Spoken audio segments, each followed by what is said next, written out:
We are a peaceful people. Struggle is we struggle, and we don't look for trouble. Just ask around. But when outside faces from foreign places talk about taking over, we ain't backing down. We ain't giving up no mountains, we ain't giving up no tree, we ain't giving up no river that belongs to we. Not one blue sake, not one rice grain, not one caress, not a blade of grass.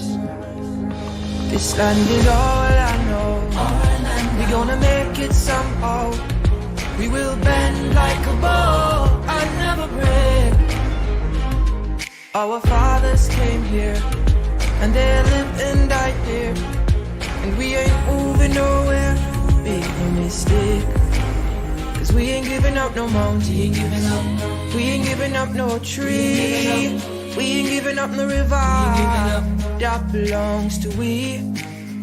Not one blue sake, not one rice grain, not one caress, not a blade of grass. We love the open country of the Rupununi and the Essequibo, the time when I hit. Though we may criticize it, this is our home, we love it, and we need to keep it. We have that right. So we ain't giving up no mountain, we ain't giving up no tree, we ain't giving up no river that belongs to we. Not one blue sake, not one rice grain, not one caress, not a blade of grass.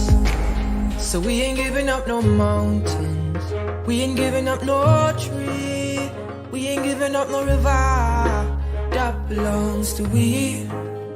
Not one blue sake, not one rice grain, not one caress, not a blade of grass.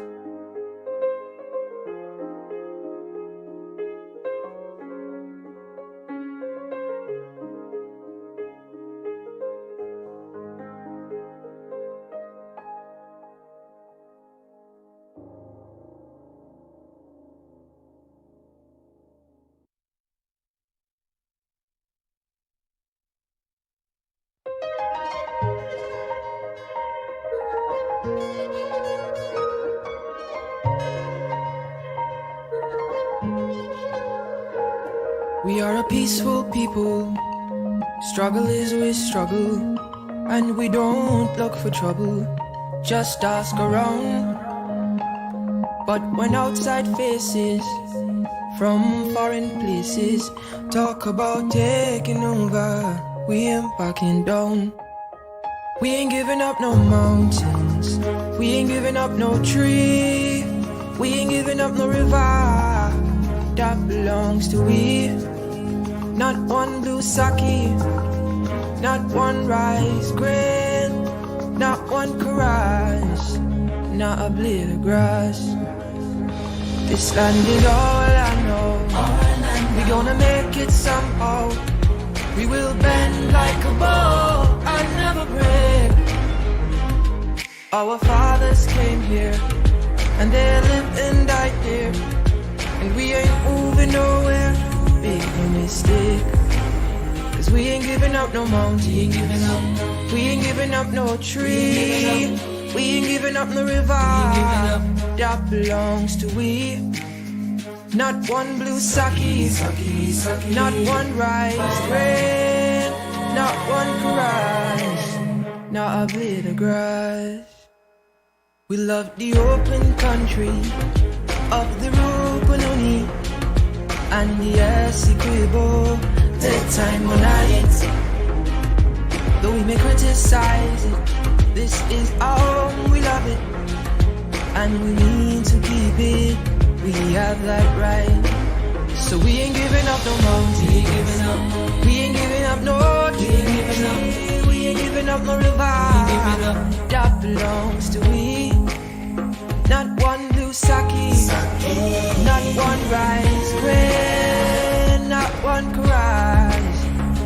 a blade of grass. So we ain't giving up no mountains, we ain't giving up no tree, we ain't giving up no river that belongs to we. Not one blue sake, not one rice grain, not one chorus, not a blade of grass. Honorable members, Mr. Speaker.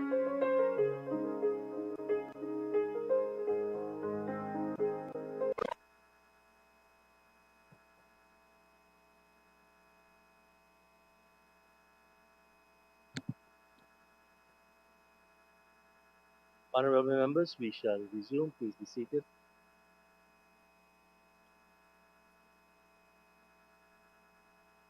Honorable members, before I call on the next speaker, just a few updates. We have tried to improve the audio output at the lower level of the dome. I trust that the audio might be a bit better. If you notice, there will be some monitors just at the bottom. Second, I have had to send notes to two members about dress code.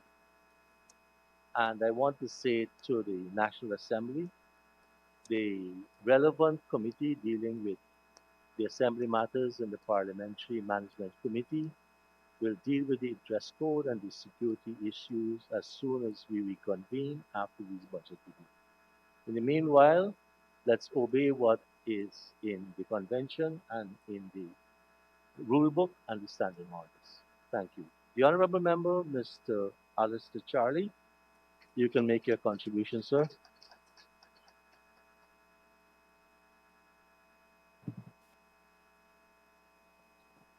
Thank you, Mr. Speaker. Kaiben, Puchukpun, Miaramang, Achiwamai Kirawahi, Achiwamai Kirawahi. Mr. Speaker, Tiki Konaikian Kawanda A.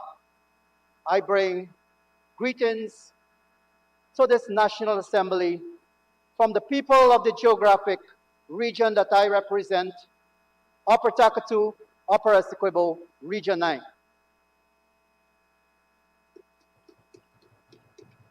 Mr. Speaker, I wish to join my colleagues on this side of the House in asking the National Assembly to approve the Budget 2021 that was eloquently presented by the Minister responsible for Finance, the Honorable Dr. Ashni Singh. Tons of thank you are also in order for the staff of the Ministry of Finance who had worked assiduously to have this budget ready. Thank you. Mr. Speaker, permit me to rebut to some utterances made by the opposition members earlier.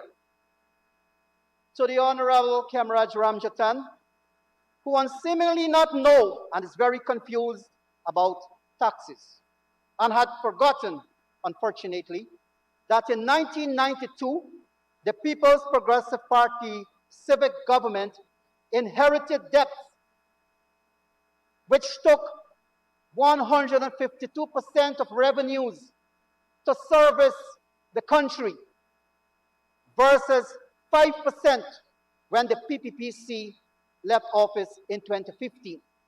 And this clearly shows, Mr. Speaker,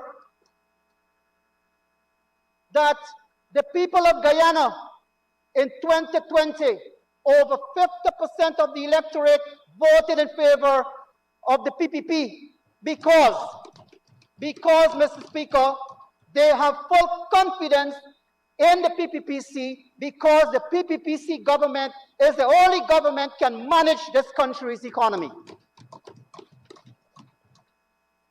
Mr. Speaker, the Honorable Don Hastings. Again, Mr. Speaker, the Honorable member seems to be all confused and jump from one limb to the other limb confusingly.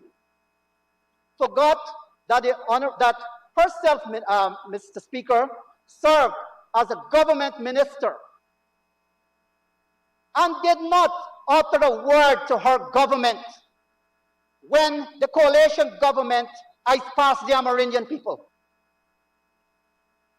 Mr. Speaker, serving as minister responsible for water in the Ministry of Communities under the coalition's tenure, did absolutely nothing for the Amerindian communities in terms of water supply. Served as Public Affairs Minister and sat in the National Assembly to hear coalition members calling the Amerindians avaricious and sat quietly, and come to this house with the audacity of telling the PPPC that all was well with the coalition government. Mr. Speaker, shame and total nonsense coming from the coalition opposition. Mr. Speaker, the PPPC also inherited a 30 billion loan for Guyana. The opposition members should tell this House what had happened, but the good news is that the PPPC government is now in office and we will fix Guyana. We will fix Guyana, Mr. Speaker. Mr. Speaker, the budget team, a team that fits, a team that is relevant at this time. The budget team, Mr. Speaker, a path to recovery, economic. Mr. Speaker, the budget team alone speaks for itself, Mr. Speaker. A budget that will transform the lives of the Guyanese people. Mr. Speaker, a budget that is inclusive, a budget that is not a pink slip budget, Mr. Speaker, but one that will take the Guyanese people to prosperity, including you, Honorable Mahipol. Mr. Speaker,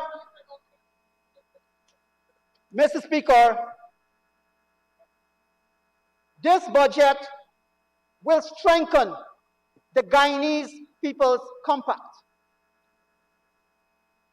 and will also have, Guyanese people will also have equal opportunities. This budget caters for everything. And Mr. Speaker, the opposition members have said that the budget doesn't have anything in it, but they must check the budget book that under Parliament office, your salary and allowances are taken care of there. To the public servants, don't let the coalition agents and opposition members fool you, because they do not know. They do not know what is in the budget for you. But we have the answer from the People's Progressive Party Civic, because check on the Ministry of Finance, check there on the line item 6141, salaries and wages revised, 10 billion and 94 million for the public servants. To all the public servants, the People's Progressive Party has budgeted for you, and you will receive your salary increase in 2021. Mr. Speaker, in 2015, the coalition parties promised the Guyanese people, the public servants, a 20% increase. And in the 100 days, failed the public servants. This is your track record. You lied to being dishonest to the public servants. But we, on this side of the House, will take care of all public servants across Guyana. Mr. Speaker, the dismal track record of the coalition party has got them on the other side of the house. Mr. Speaker, they come to this house and proclaim everything they did well. But what you did well with was you squandered the country's economy. That's what you did. Extravagance. Extravagance was paramount in the coalition government. Check your budget, where you budgeted hefty sums for food, transportation, flying over Guyana. You were living the good life while the Guyanese, the normal Guyanese people suffered and gave you what you deserve at the 2020 polls.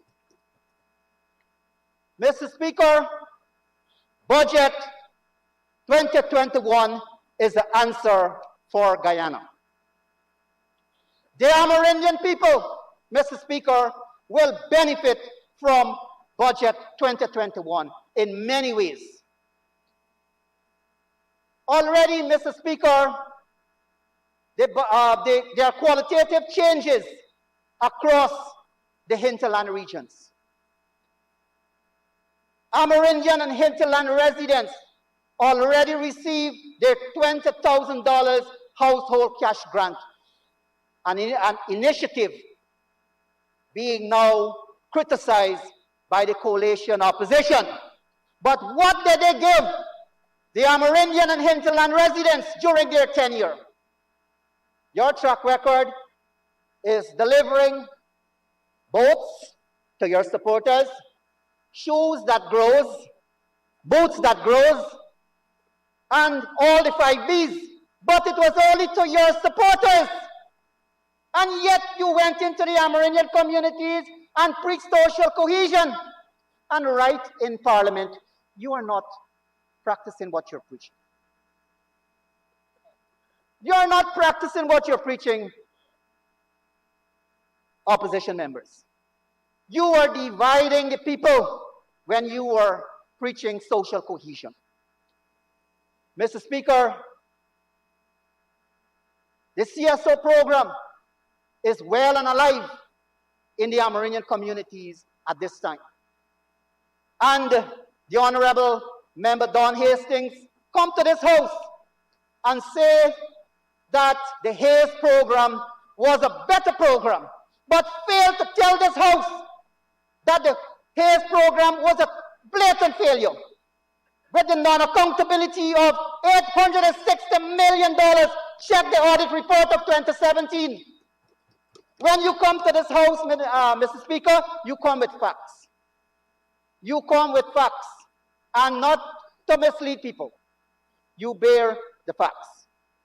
The Hayes program was a dismal failure, beginning with the head. Although $1 billion was budgeted annually for that program, and yet it limped. The Honorable Member claimed that the youth was trained in whatever field, but when we visited the Amerindian communities, it was far from reality, far from what the Hayes program was intended to be. Mr. Speaker, and here comes the CSO program that you disbanded. You fired 172 Amerindian youths, but all are on board now. Your supporters.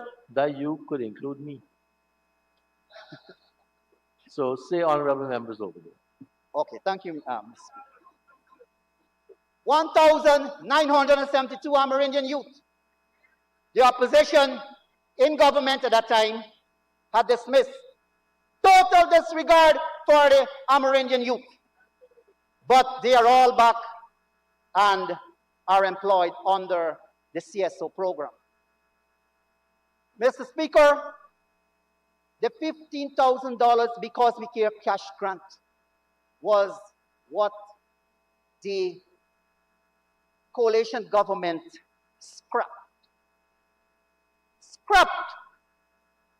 Scrapped the Because We Care cash grant, denying the nation's children across the 83,000 square miles of Guyana. But what the PPPC government will bring back the Because We Care cash grant in 2021, and every school child in the public school will be receiving $15,000. This is what $15,000 each child will receive. What did you give them? What did you give them? You disbanded the program. You scrapped the program. That is your track record for the children of this country. Our future of this country deserves something, but you deny them. The PPP will deliver on its promise and pay every school child $15,000. Mr. Speaker, the Amerindian land titling. The Amerindian land titling, Mr. Speaker, was of no interest to the coalition government. They scrapped the land titling project. Scrapped it. Although they promised the Amerindian communities in 2015 that land titling is paramount for their government. But absolutely did nothing. Okay, Mr. Sled. Did nothing.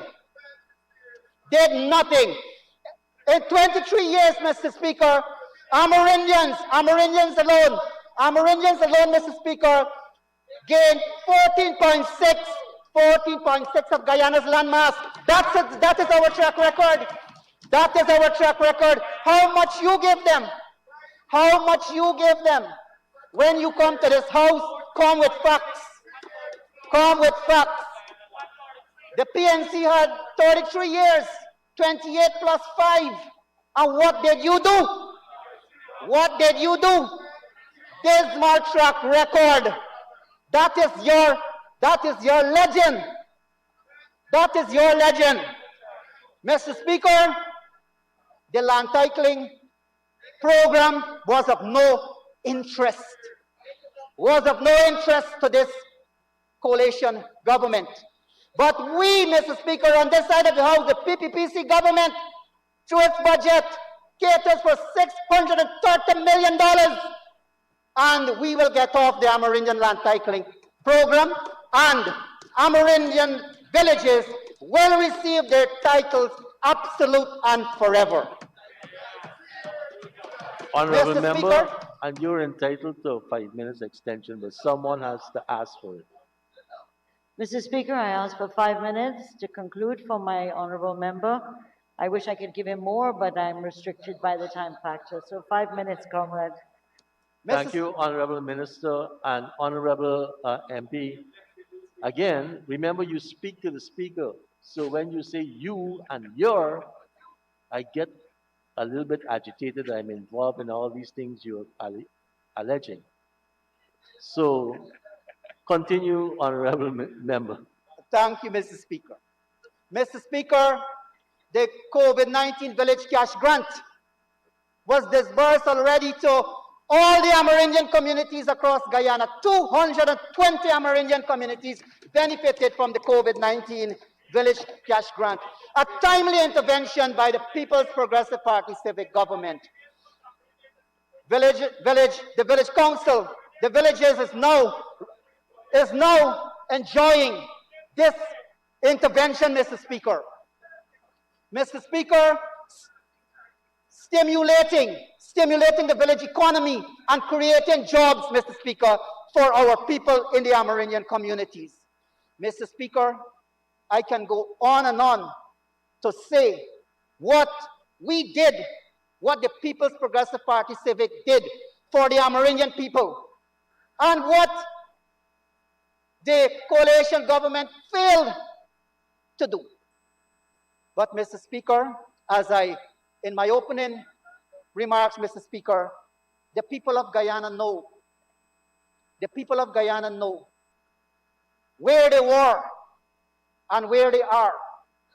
Mr. Speaker, as I said before, 50% of Guyana's electorate voted for the PPPC because they trusted the PPPC government. And based on its track record, Mr. Speaker, we, the People's Progressive Party Civic, is able and capable of moving Guyana forward. Mr. Speaker, I ask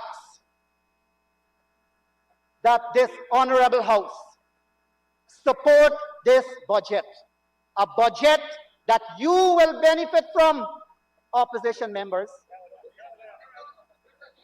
You will benefit from this budget. Your supporters will benefit from this budget.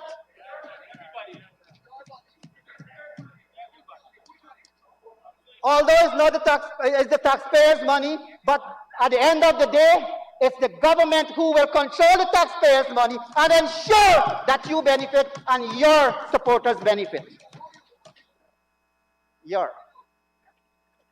Mr. Speaker, this budget must be commended in its form because it will transform the lives of the Guyanese people. It will transform the country's economy. And Mr. Speaker, I would like to ask the honorable members, do not be confused. You are confused. You are confused with the figures. You are confused with the figures. Because you know what? You don't know math. Sorry, Mr. Speaker. The honorable members are poor at math, are poor at English, and they're poor to comprehend what the budget is. Mr. Speaker, their intention, the coalition opposition members are here with the intention to score poor political mileage here, using the opportunity in the National Assembly. Mr. Speaker, we come here with a plan and we will deliver and execute the plan for the people of Guyana. Mr. Speaker, I ask that this budget be commended, and I put it now to the House to be adopted by the National Assembly. With this, Mr. Speaker, I thank you very much. Thank you very much, Honorable Member. Honorable Members, another note of caution. Earlier this morning, I saw someone in a gray suit, a gray jacket, come down and had a conversation just over the left shoulder of the Sergeant at Arms. And then he appeared a few moments before the Honorable Member started, standing next to the Honorable Member Hemraj and signaling someone in the front bench that they want to see him. I don't recognize that person as a member of Parliament or a staff. I don't recognize them.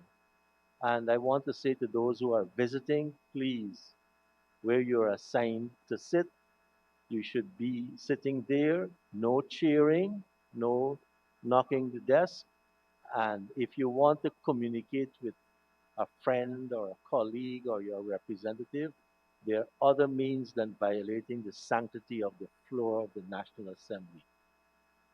Honorable Member, Mr. Sherwin Holder, please, for your contribution. Thank you, Mr. Speaker.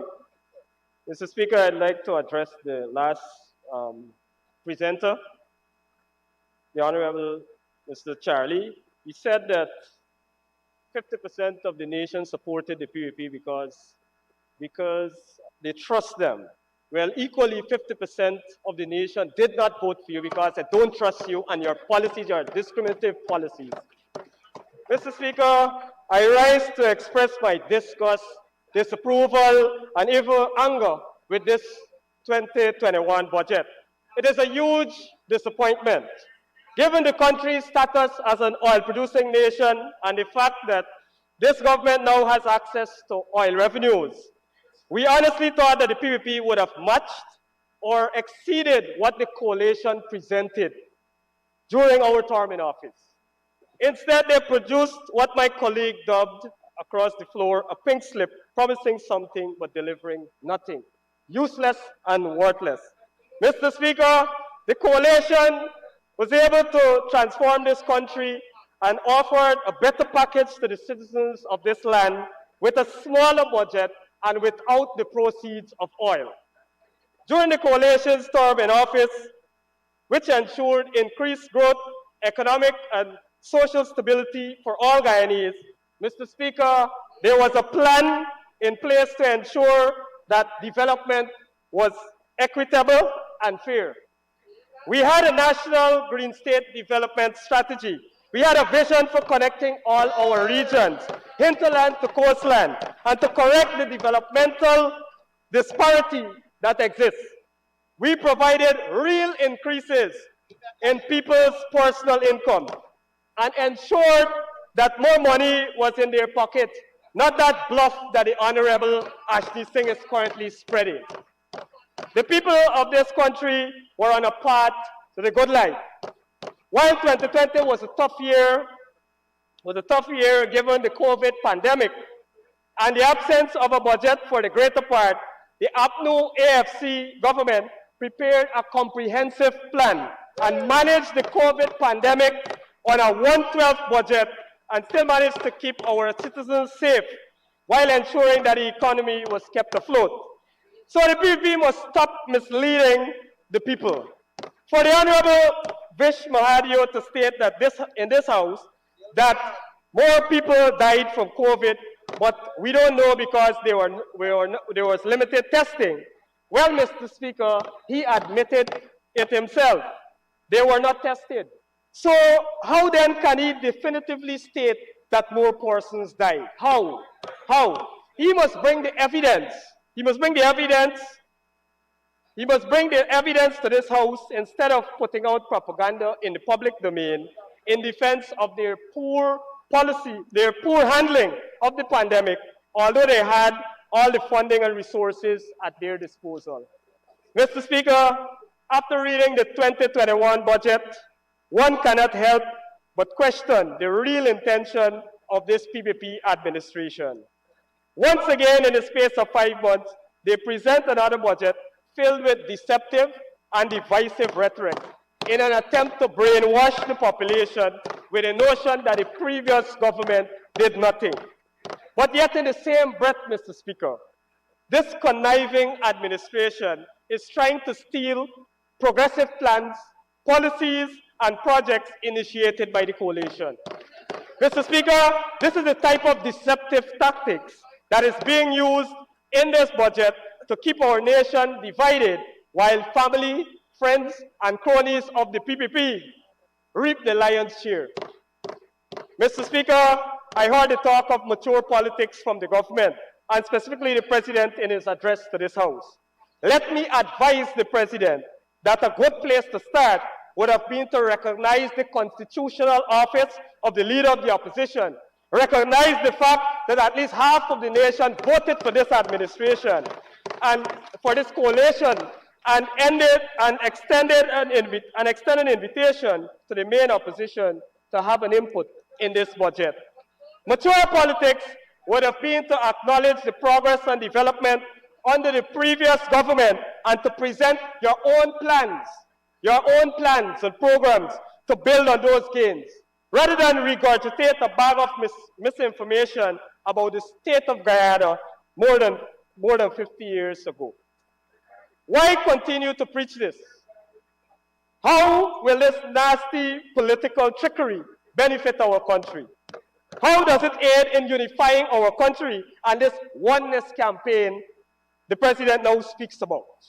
Mr. Speaker, I think I speak for every youth.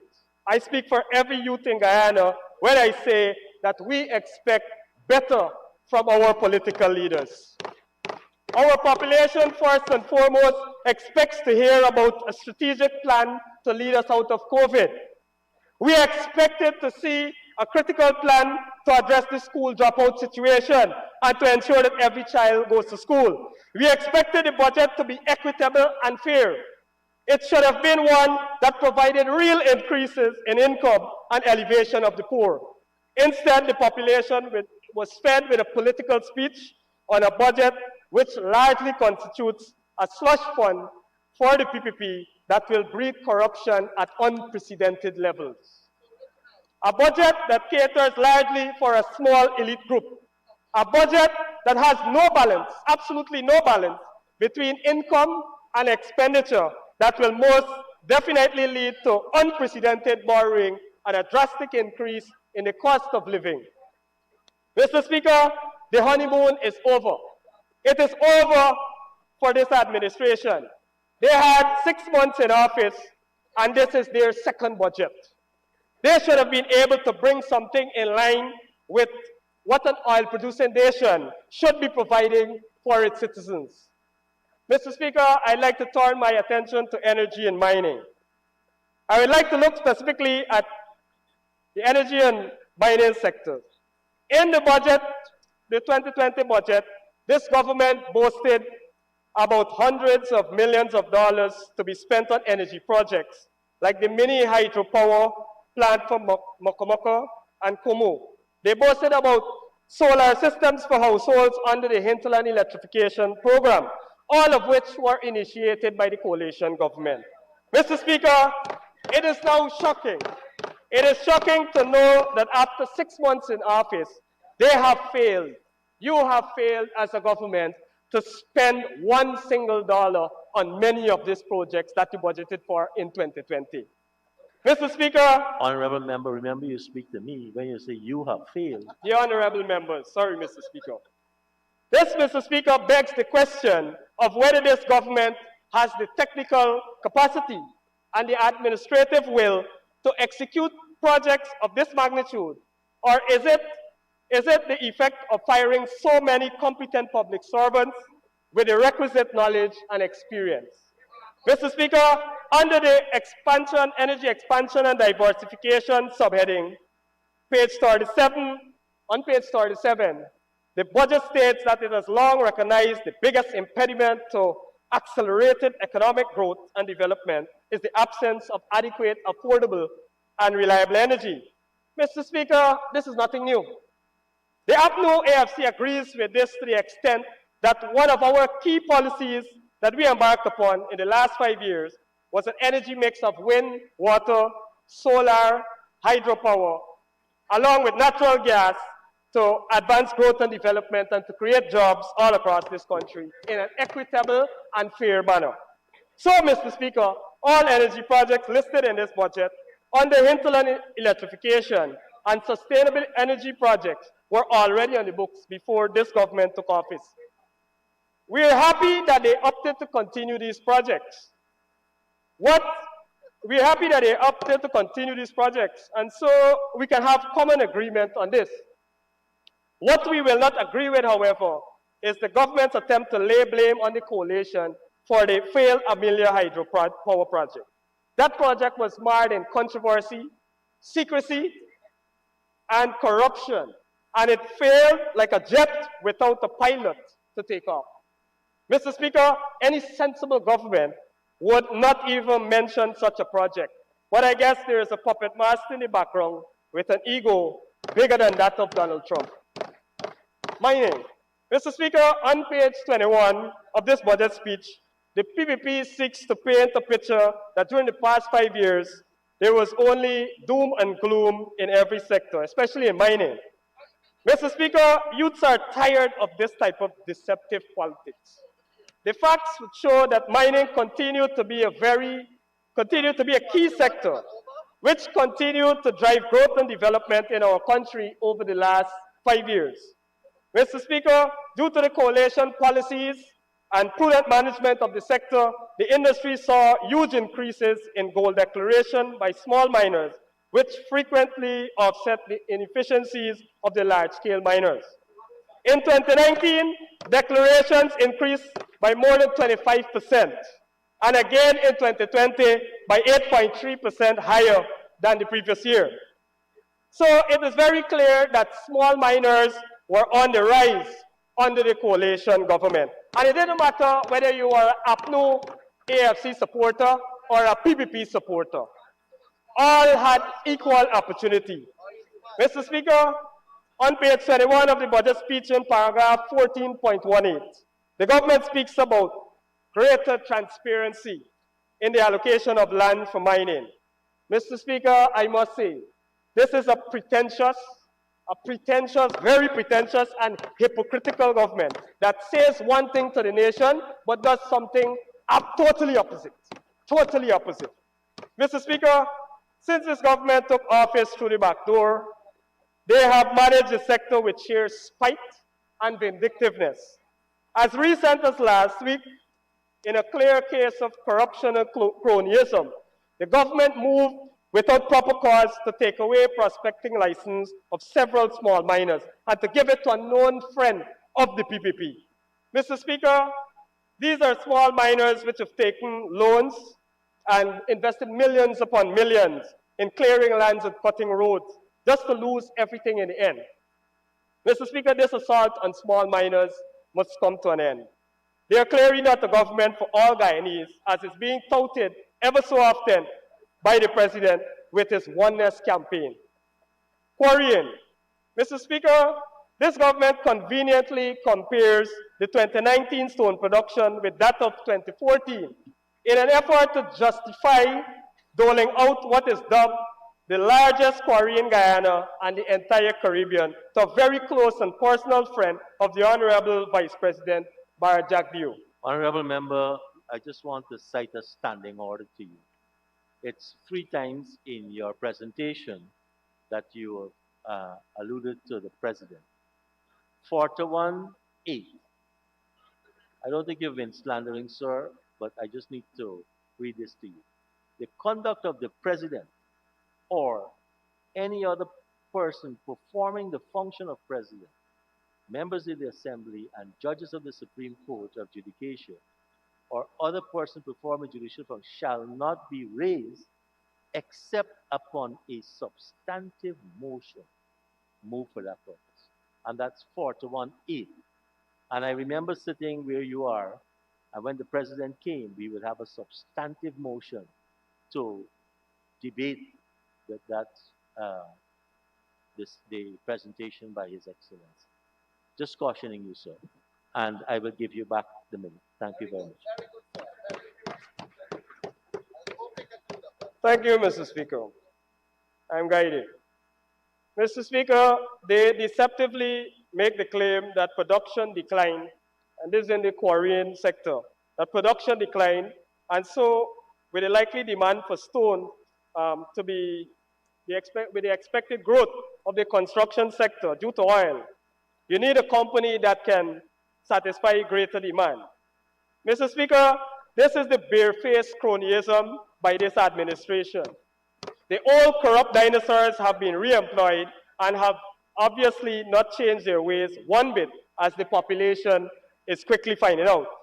Mr. Speaker, to top it off, they announced on page 23, paragraph 4.26, that another 3 quarry licenses are to be approved shortly. Mr. Speaker, the opposition is well aware of the illegality surrounding those licenses and to whom it will be issued. Mr. Speaker, it would be a good thing for there to be a commission of inquiry in the granting of mining permits and prospective license by this government and their disregard for small miners. Mr. Speaker, staff of the GGMC dealing with license are now instructed to disregard the SOPs, existing regulations and conventions, and to suspend the ISO quality process to facilitate the corrupt and illegal act of granting these licenses to friends of the government, and to disregard applications by small miners perceived to be coalition supporters. Mr. Speaker, this is the same government that preaches daily that it will reduce corruption. As the saying goes, a leopard never changes its spots. Under this government, corruption will continue to grow to extraordinary levels. The rich will continue to get richer, while the poor will continue to suffer. Mr. Speaker, from all indication, there is absolutely nothing in this budget to ensure that the mining industry continues to enjoy the growth and development that it enjoyed under the APNU AFC government. Mr. Speaker, I now turn my attention to the regional aspect of the budget. Under education, given the coalition's vision for this sector, plans and policies were developed and executed to address critical issues, such as ensuring every child goes to school, address the key problem of school dropouts, transportation for students in hinterland and far-flung communities, issues relating to the general pass rate and specifically in the core subjects. Mr. Speaker, the massive turnaround of the education sector under the coalition government is well known. No matter what picture the PVP tries to paint, no matter how crude their attacks on the previous Minister of Education is, the indisputable evidence is there to prove, without a shadow of doubt, that the AFC coalition did resoundingly well when compared with the years prior to 2015. Mr. Speaker, as COVID became known to the world, the coalition in 2020, prior to August 2nd, organized the education system for maximum teaching and learning at all levels. An action plan was rolled out which saw continued learning to take place while the schools were cleaned and sanitized. As Guyana recorded its first case COVID-19, the government had no other choice but to close all the schools in the safety and well-being of our children. Since this government took office, Mr. Speaker, they callously reopened the schools without a comprehensive plan to deal with COVID and placed our children at great risk. Many of whom actually contracted COVID, but luckily survived without serious implications for their health. Mr. Speaker, this government had 5 months preparing to be a government, plus another 6 months actually in government, yet they seem clueless after 11 months have elapsed. Mr. Speaker, due to this COVID pandemic, international experts have warned that should schooling not resume in the near future, then there will be generational setbacks. Yet this government chooses to stay in their slumber and not wake up to the reality that the handout system will not work for a wide range of children for obvious reasons. Mr. Speaker, rather than pumping billions upon billions into the failed sugar industry, the government could have easily used those monies to ensure that each child have access to internet and that regular real-time student-teacher classes are held. Instead, when you look at the provision made for ICT hub and IT devices, you know that it's grossly inadequate to serve the current needs of our school's children in this COVID pandemic. Further, Mr. Speaker, given the desperate need for internet in this pandemic, it is quite difficult to understand why this government, during the last 6 months, they have been squatting in office, refused to maintain the existing ICT hubs installed at so many schools and public buildings across the region. Instead of the Minister of Education occupying our time on social media, trying to spread propaganda that there are no smart classrooms. Mr. Speaker, a careful examination of the capital works for Education Region 2 revealed the sad tale that there is actually nothing new or transformative to build on the gains made by the previous administration. Mr. Speaker, I am aware that submissions were made by technical institutes to construct new science and technology labs in an effort to prepare our youths of the region for the budding oil and gas economy. However, to the dismay of those institutes, the government rejected this idea. Proposals and much plea was made to place in the budget initial plans for a branch of the University of Guyana. This was also rejected by the PVP central government. Could you believe that?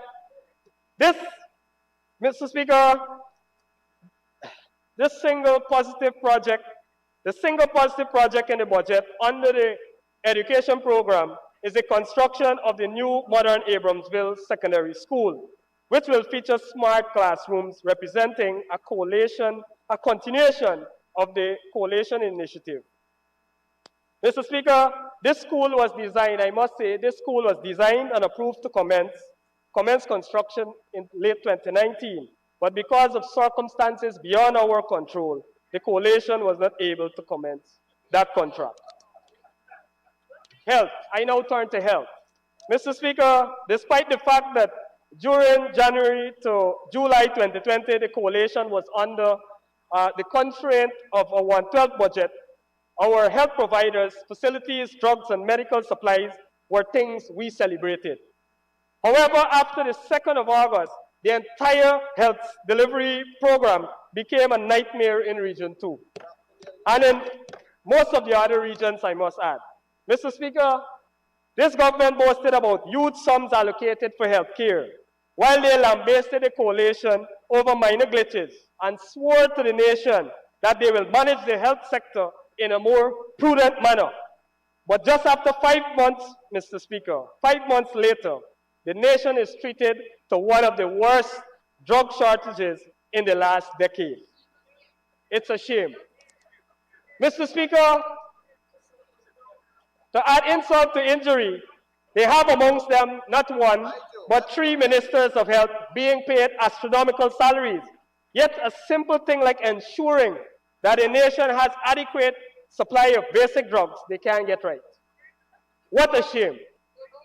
On the contrary, Mr. Speaker, this government has spared no time in ensuring that this country is oversupplied with narcotic drugs, which only serve to increase murder, rape, and other heinous crimes and destroy our nation's children. Mr. Speaker, what is the purpose of allocating huge sums in the budget, then failing to properly utilize those sums to provide basic relief for the people? What is very damning, Mr. Speaker, is that health facilities in Region 2, completed and commissioned by the coalition, were again commissioned by this government. Mr. Speaker, they recommissioned a spanking facility that was already commissioned as a maternity waiting home for pregnant mothers, but was later converted to the main COVID isolation center in the region. Mr. Speaker, they are even trying to take ownership of our flagship project, the modern operating theater at the public hospital study. They recommissioned a new health outpost at Underneming as their own, but that very outpost was constructed and commissioned by the coalition government. Mr. Speaker, I don't understand where this administration is going with this. On that very day when that project was commissioned, 6 other projects were commissioned in 2 communities. You had a playfield in Riverstone, a road, you had a bridge, you had a park. That is 4. Then we moved to the Underneming area where we commissioned another playfield, we commissioned an extension to the nursery school, and we commissioned this very project that they recommissioned. And Mr. Speaker, if that wasn't shameful enough, they then fired the sweeper cleaner. They fired the sweeper cleaner, and a woman of a single mother that is of Amerindian descent, they fired her. All because she was perceived to be an APNU AFC supporter. They didn't care whether she was a single mother. They didn't care that she was the sole breadwinner of her family. All they cared about was how she voted in the 2020 elections. That is not acceptable. Mr. Speaker, regardless of our race, regardless of our religion, or our perceived political affiliation, all must be treated fairly and with equity. I turn my attention to agriculture. Mr. Speaker, residents of Region 2 would have recognized that during our tenure in government, the coalition was able to transform the entire agriculture program.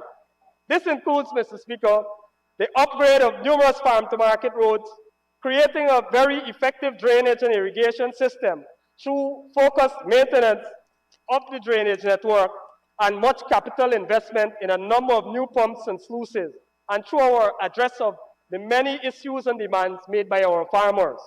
What is sad, Mr. Speaker, that during the period August to December 2020, there would have been a massive decline in the quality of services provided and a complete disconnect between the farmers and the government. Sending a minister every week to Region 2 to go on the TV and spread propaganda is a waste of taxpayers' money and does not benefit the farmers in the region in any way. Comprehensive plans need to be put together and the necessary actions taken thereafter. Mr. Speaker, the farmers of Cameroon have just suffered from a severe flood which totally decimated their crops and even items in their homes. One would have expected that any caring government would have allocated a reasonable sum to assist those farmers carry out major revetment work along the riverbank and provide better drainage for these poor farmers. Mr. Speaker, the minister visited the area only after the APNU AFC members in Parliament. These members in Parliament pooled their COVID cash grant and donated some hampers to those struggling farmers. Mr. Speaker, the opposition pleaded with the government to send in the CDC. We pleaded with them, but they refused. In the end, due to public pressure, they visited the area and gave those, you know what they gave those suffering farmers? A pink slip full of promises and some expired fertilizer. Go ask the farmers. They have been complaining to me. Mr. Speaker, instead of allocating monies to build and revet the riverbanks as requested by the people, this government is dictating that the NDC divert those funds towards the installation of streetlights. This is not the local democracy as envisioned by the coalition government when President Granger signed away the powers of the minister and placed it in the hands of the people. This government don't have the moral authority to utter a single word about good governance and democracy. Mr. Speaker, during the coalition period in office, the opposition PPP made every effort to undermine progress in the region rather than find common ground and to endorse our progressive plans. Mr. Speaker, the secret agents in the NDIA use every trick in the book. They use every trick in the book to do little or no work to assist the regional administration with drainage. Shockingly, Mr. Speaker, as soon as the PPP came to power, the NDIA has been voluntarily doing the work of the town council and that of all the NDCs. Mr. Speaker, this is the level of dirty politics you get from the PPP. They are an unprincipled group who rather see the country burned to ashes rather than cooperate with us for the development of this country. Public Works. Under this program, Mr. Speaker, the coalition was able to provide, without discrimination of any geographical or political boundaries, much needed facilities through consultation with the different communities. As for it to be recorded, Mr. Speaker, every bridge we built, every road constructed, every building that we built or repaired, all would have been done following due process, following the Procurement Act, providing a very high level of quality service to the people.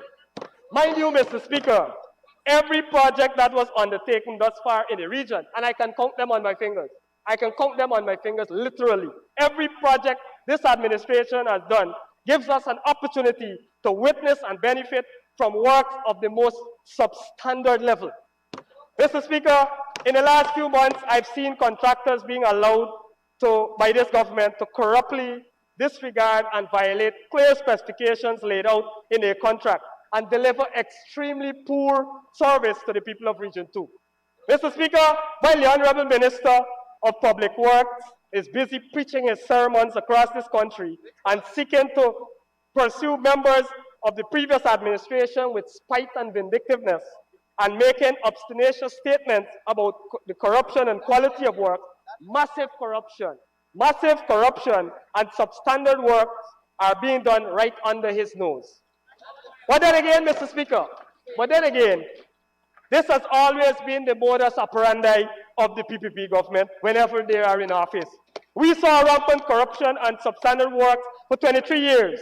And as soon as they return to power, they have assumed that same position quite boldly and barefacedly after being in office for just a few months. Mr. Speaker, the Honorable Juan Ejil should return to Region 2 and visit the Riverstone Bridge that they had this big pump and seen over during the commissioning. And by the way, we built the bridge. They built the road, we built the bridge. But they had a big pump on scene trying to pretend as if it's their project. But go and visit the road. He should return to that very bridge and examine the road that he was pumping scene over. It has sunk at least 4 inches. The people of Region 2 will tell you that. Mr. Speaker, he should go check Queenstown, I believe it's Church Street, where they just did a road that should be, instead of 4 inches thick asphalt, you have 2 and 1 inch in subsections. Mr. Speaker, he should check the Boschet Street in Paradise. It's one of the worst we've ever seen in the history of this country. So he must return to that region and recognize those. Honorable Member, I've checked your time. And you need an extension. Thank you very much, Comrade Speaker. I do move that the honourable member be given 5 minutes to conclude his presentation. Thank you very much, Honorable Member. Honorable Member, you may continue to conclude. Thank you, Mr. Speaker. Mr. Speaker, I am disappointed. I am very, very disappointed that the mainstream media seems to be giving a free pass to this administration on every single thing. They have got to do better than that. This administration has to be held accountable for whatever they are doing. Mr. Speaker, I ask this House that as we set aside allocations for public works program for Region 2, and as a matter of fact, all the region, that the Auditor General be engaged to carry out a strict audit of the works done for 2020. Mr. Speaker, in their 23 years in office, the PPP did little to nothing for the people of Region 2. A region where their loyal supporters continue to give them a majority control. Mr. Speaker, when the coalition took office, we embarked on a national development policy in a fair and equitable manner.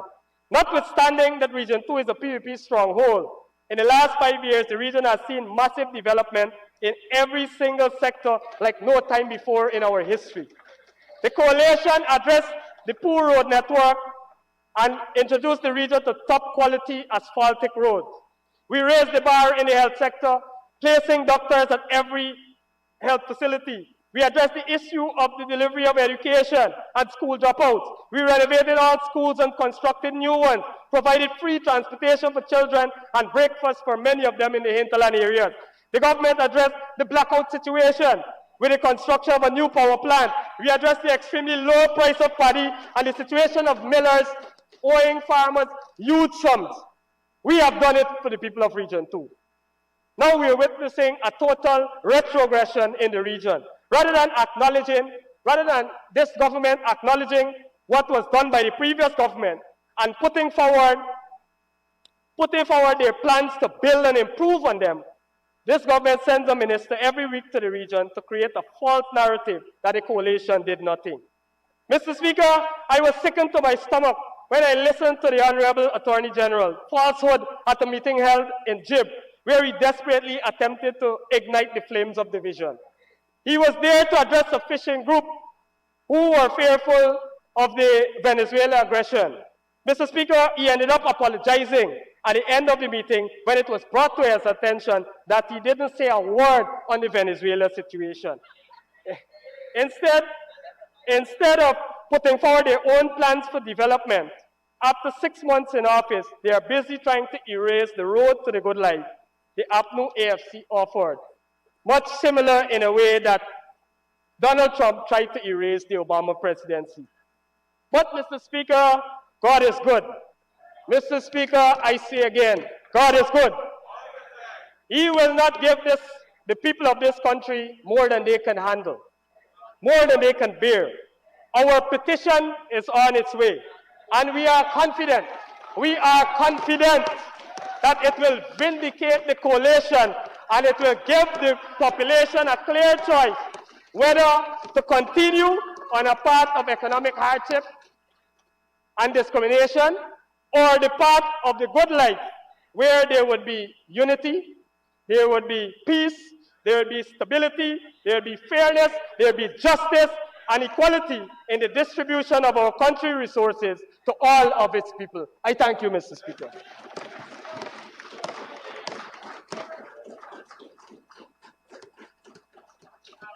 Thank you, Honorable Member.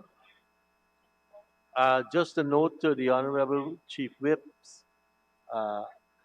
We have a number of shadow ministers appointed, and so they were given the times like minister. And I was expecting from at least 2 to hear of the sector they were shadowing. Honorable Chief Whips, I think you may need to look at that again. The next speaker is the Honorable Minister of Tourism, Industry and Commerce, the Honorable Member, Ms. Onej Walrun. Honorable Minister, you may proceed. Thank you. Thank you, Mr. Speaker. Mr. Speaker, I rise to add my voice to those in support of this budget presented by my honorable colleague, the Senior Minister in the Office of the President with responsibility for finance under the theme Economic Dynamism and Resilience.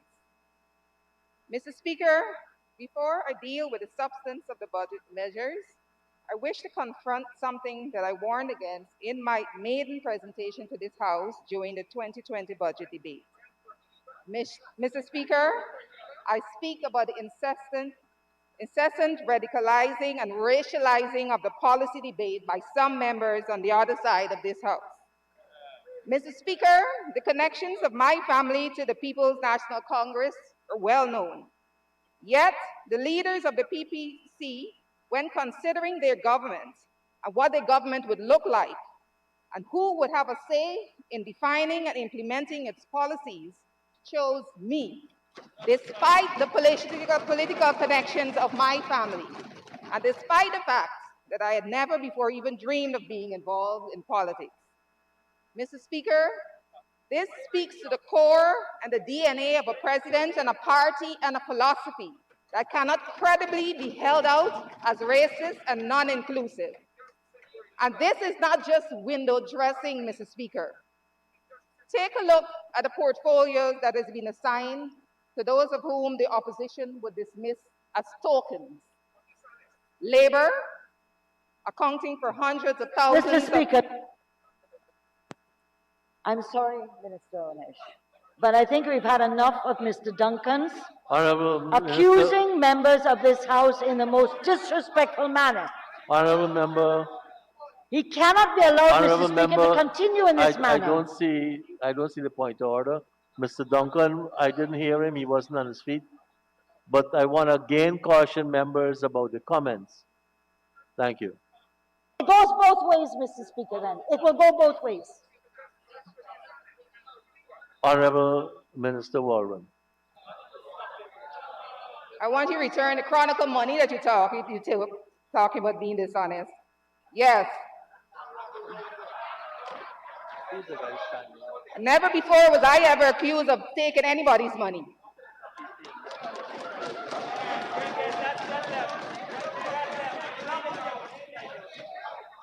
Mr. Speaker, take a look at the portfolios that have been assigned to those of whom the opposition would dismiss as tokens. Labor, accounting for hundreds. Sir, on a point of order.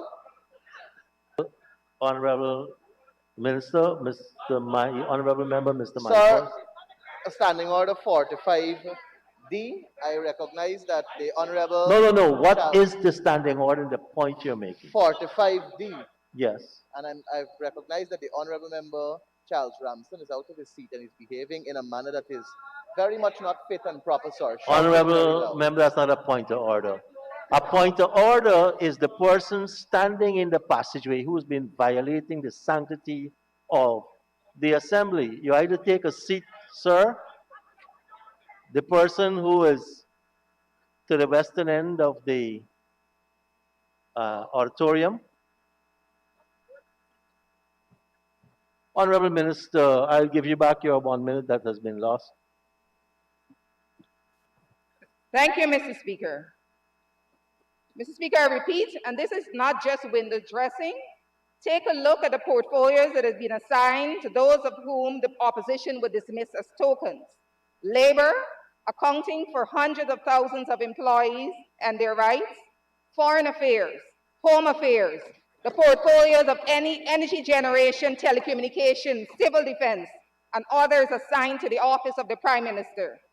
Mr. Speaker, people can examine for themselves how portfolios were assigned under the AP and UAFC government. I don't have to delve into their record. It is there and it speaks for itself. Suffice it to say, Mr. Speaker, as a person new to politics, my own responsibilities are far in excess of those that the previous administration sought to confer, even on their Prime Minister. And people noticed. I wish to turn to another term that some members on the other side are throwing around with reckless disregard for the social cohesion for which they profess to embrace. That term, Mr. Speaker, is ethnic cleansing. Mr. Speaker, as you know, This term was coined from the unspeakable brutality of the Balkan Wars of the 90s, where over 100,000 persons were killed and over 1 million people were forcibly removed from their homes using devices such as threats of rape, torture, sexual assault, and deportation, among others. This is the history of the term that is now so recklessly trivialized by those on the other side in their pursuit to gain political advantage. Shameful. The members on the other side have doubled down with chants of ethnic cleansing with respect to separations in the public sector. And I want to confront this, Mr. Speaker. Since I've had the privilege of serving in the public sector, and I think I know what is expected of us therein. Mr. Speaker, I want to remind you that in the heady days after the 2015 election, Guyanese were promised a neutral and professional public service. That was the promise, Mr. Speaker. But what did we in fact get? Mr. Speaker, in the aftermath of the election of 2020, several persons in the public sector openly indicated that they were adamantly opposed under any circumstances to President Ali and to any PPP government. They openly said so. Some took to social media, some took to the mainstream press, some even took to the streets. Some of these public servants were captured on camera praying and referring to anyone outside of their chosen political circles as devils. Some said that the PPPC were rigging the elections. Others said that any PPPC administration would be illegitimate under any circumstances. Some of these public servants even said they had no intention nor inclination to work with a PPPC government. These sentiments were not hidden, Mr. Speaker. They were openly and bluntly expressed, and in some cases, unrelenting in their frequency.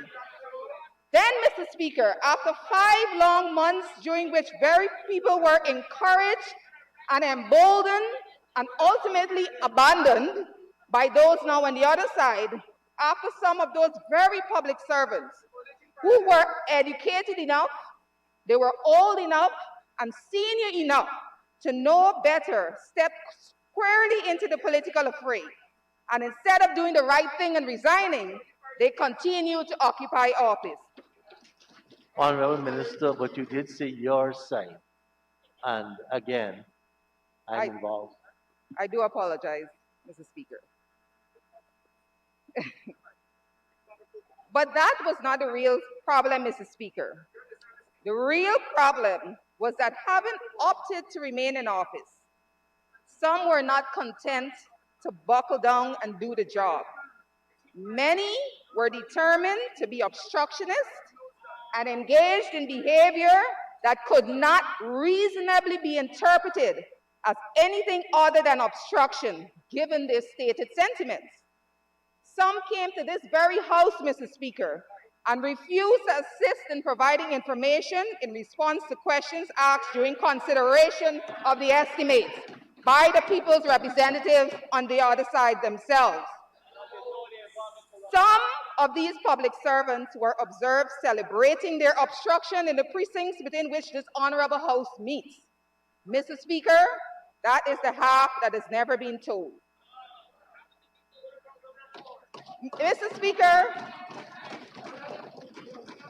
the budget that is presented by my honorable colleague, like any other budget, represents the implementation of the policies of a government.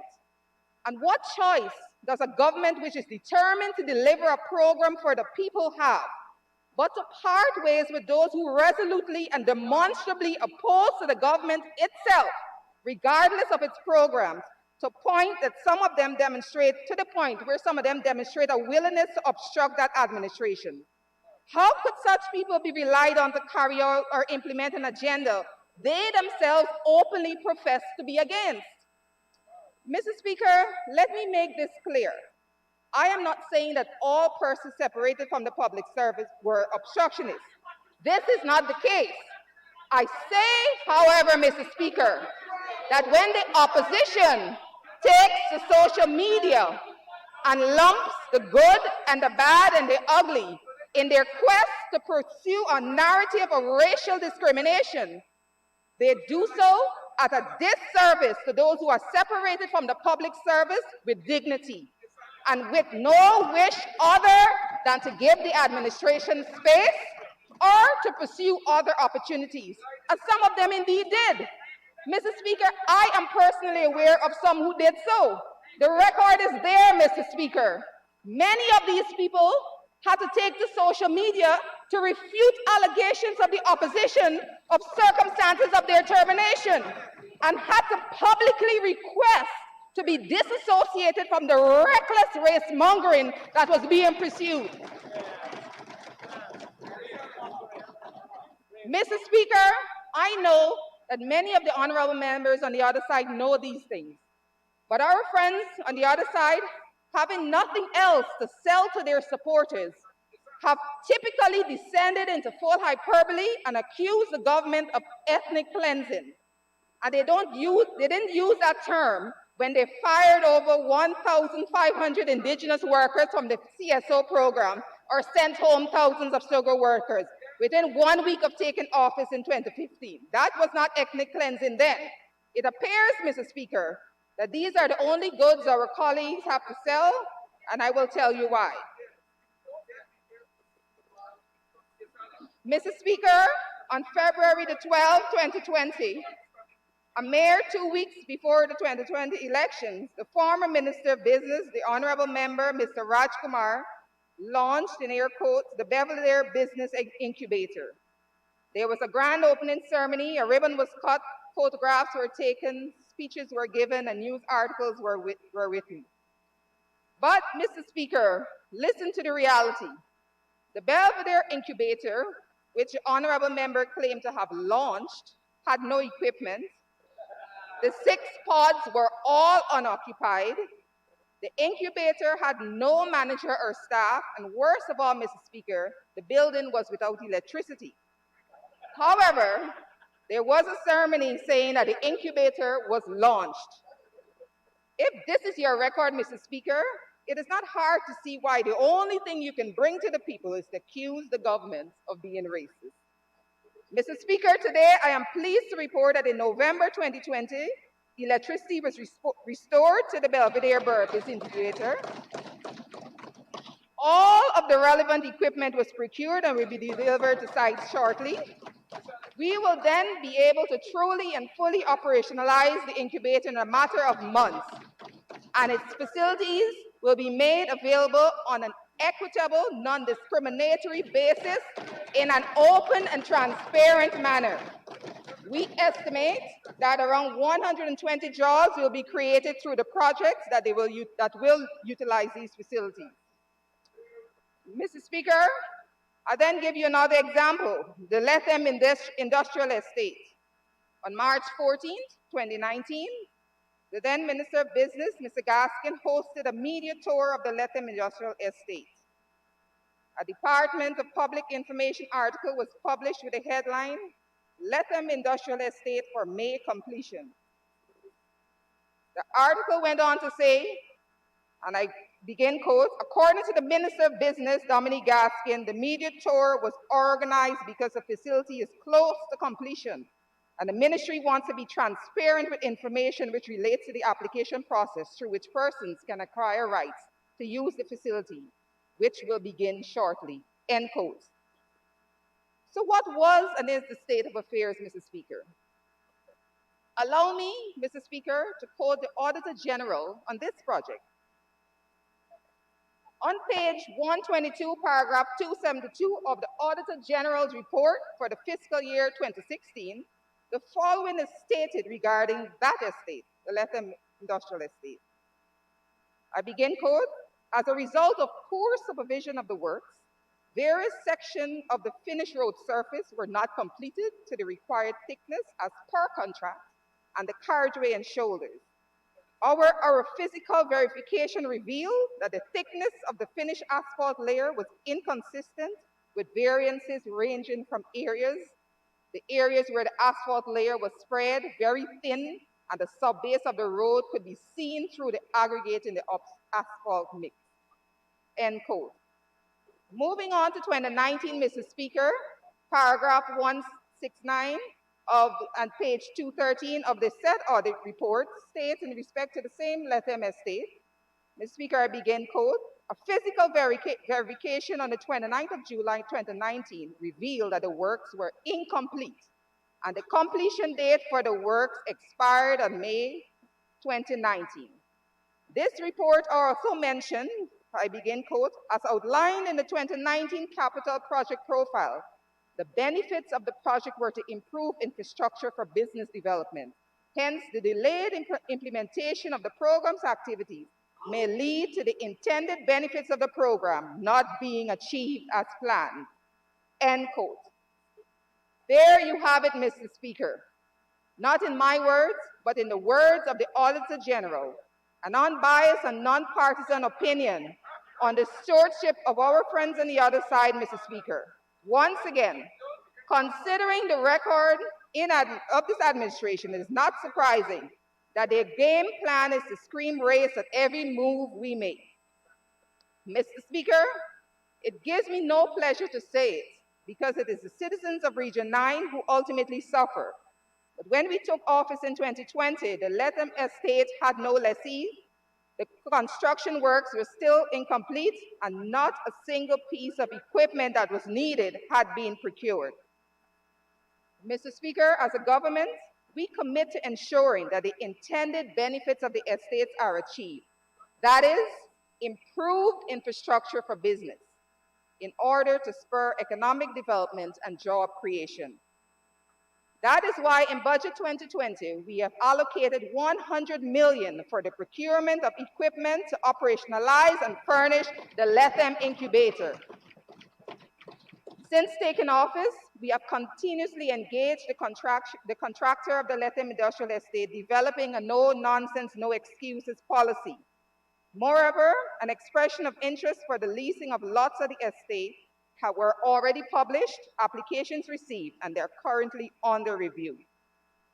We will soon see the Lethem Industrial Estate and the incubator serving its intended purpose, and all Guyanese, without regard to class, gender, orientation, or whatever lines they may come up to divide us, will have a fair opportunity from this inclusive government to benefit.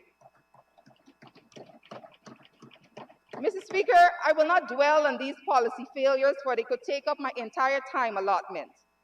I wish to therefore look forward and examine some of the measures that we are implementing, which will demonstrate the inclusive development philosophy of this government. With respect to industrial development, Mr. Speaker, in 2021, we will commence feasibility studies for suitable industrial estates in regions 2 and 10. These additional sites and their associated projects will provide scores of good-paying jobs to the people of these regions, thus improving their standard of living. Mr. Speaker, in the selection in particular of Region 10, you can see that we are not concerned with who one might have voted for. Our mandate is to deliver development across the board. Tell me, where is the discrimination and racism there? Mr. Speaker, we view the construction sector as critical in building Guyana. We have been concerned about the high cost of building, not only to businesses, but ordinary Guyanese seeking to build or improve their homes. To bolster the sector, in 2020, we removed the 14% value-added tax on several construction materials. In Budget 2021, we are proposing to extend the zero-rated status until further notice for stone imported from CARICOM. We are also removing VAT from locally produced pre-stressed concrete piles, locally fabricated mild steel beams, and locally manufactured roofing, together with PVC products for building construction. Mr. Speaker, in making construction cheaper, we have not done it for people in Region 6 or Region 3 or Region 2 alone. Its effects will be felt across the board in every region. So where, I ask, is the discrimination in that? Mr. Speaker, in regard to registering a business, we understand that the plight of our citizens in many regions outside the Demerara Mahaika area. Among other things, they lack a commercial registry or sub-office and thus find great difficulty in registering their business or renewing their registration. In the past, they would have to travel at great cost in time and money to Georgetown and have the relevant processes completed. To alleviate the burdens on the businessmen and women and to ensure that their business in these regions do not fall into the informal economy, the Ministry of Tourism, Industry and Commerce set up several registration hubs in regions 6, 8, and 9, and more recently in regions 1 and 7 through the signing of an MOU with the commercial registry. Already, Mr. Speakers, hundreds of businesses from these regions have benefited from this convenience. And once again, Mr. Speaker, you can see how our programs are designed to benefit all Guyanese. Moreover, as a ministry, we are committing to explore other avenues to ensure that there is a seamless process for registering business. And I will spend some time on that topic a little later. In relation to business support, Mr. Speaker, former Minister Mr. Gaskin is quoted in this House as saying, I begin quote, our government, referring to the AP and UAFC, is committed to the development of a sustainable and successful small business sector and will ensure that small operators are given a space in the public procurement pipeline, close quote. Mr. Speaker, what was the reality? The reality is that the administration reduced the ceiling for small business grants, reducing the amount by 60%, from $500,000 to $200,000. Mr. Speaker, the most cited concern for such small businesses is their ability to access finance, with high rejection rates from commercial banks and other lending agencies. So how can someone commit to the development of a sustainable and successful business sector whilst reducing their access to finance? Mr. Speaker, let me remind you and the members of this honorable House that in October 2020, our administration made a decision to restore the ceiling to a level that can be truly beneficial to small business, and small businesses can once again receive up to $500,000 in grant funding from the Small Business Development Fund to expand their operations or assist with startups. But, Mr. Speaker, restoring the ceiling is not the only thing we have done for small businesses. We have also, through the allocations in this budget, increased the total envelope available to $250 million, thereby expanding the amount of support for that sector. Mr. Speaker, on this note, permit me to briefly respond to the first speaker in these debates, my learned friend, the Honorable Member Amanda Walton Desir, who described our allocation to the Small Business Development Fund as paltry. Mr. Speaker, I remind this House, including my honorable friend Walton Desir, that in 5 consecutive AP and UAFC budgets, the most that was ever allocated to the fund at any juncture was $100 million. Contrast that, Mr. Speaker, with the fact that in a mere 6 months of our administration, we have already allocated $350 million to the fund. The people of Guyana can certainly decide which allocations were paltry and which allocations are substantial. Mr. Speaker, on a final note regarding, on record regarding small businesses, as you know, the Procurement Act requires that all procuring entities produce a procurement plan within 3 weeks of the passage of the budget. Mr. Speaker, you may recall that just a few weeks ago, this House passed an amendment to the Small Business Act that tightened the definition of a small business in order to level the playing field and critically allowed for 20% of government procurement in the area of works to be set aside for small businesses. On the passage of this budget, we will now finally have the framework through which the set-offs can be included in the procurement plans. And that, Mr. Speaker, is an initiative which ought to be supported by all members of this honorable House. This year, Mr. Speaker, we are finally poised to see small businesses truly benefit from this critical facility And I urge the members of the other side to persuade the constituents to take advantage of these facilities of the Small Business Bureau, where Guyanese of all persuasion with a viable business plan are welcome. Barbershops too.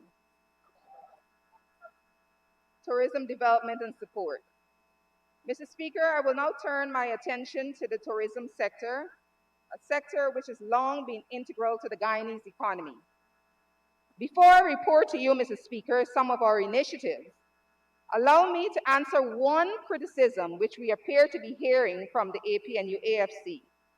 And it is a criticism which I believe to be alarming for its lack of vision. It has been heard said from the former finance minister, Mr. Jordan, and seems to be embraced by some members on the other side, honorable members of the other side. And that criticism, Mr. Speaker, is that we are building hotels when no one is traveling. Mr. Speaker, I find that particular criticism alarming because it appears as though some of us are afraid to dream big dreams for Guyana. It appears as though they would forever have us remain a poor and an impoverished nation, hewers of wood and drawers of water. Mr. Speaker, Guyana is one of the hottest destinations on planet Earth right now. The fact is that even in the midst of the pandemic, our higher-end hotels do not even have enough rooms. Mr. Speaker, we cannot wait until the demand is realized to start building the hotels. We are not talking about haberdashery or sweetie that we could just go around the corner and purchase 2,000 hotel rooms and walk out with them. These things take years, from mobilizing of financing to construction and finishing. Therefore, Mr. Speaker, what is required is vision, foresight, and the ability to see beyond the horizon in order to plan for a bright future for all.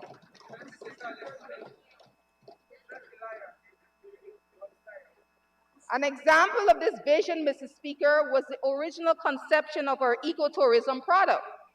Mr. Speaker, I am advised that way back in 2013, almost a decade ago, under a project secured by the Parliamentary administration, the Rira Eco Lodge was built, and Rira Village established a catch and release program that provided much needed jobs to secure the livelihoods of many in that community, and helped to stem a wave of outward migration that was threatening the very existence of that village.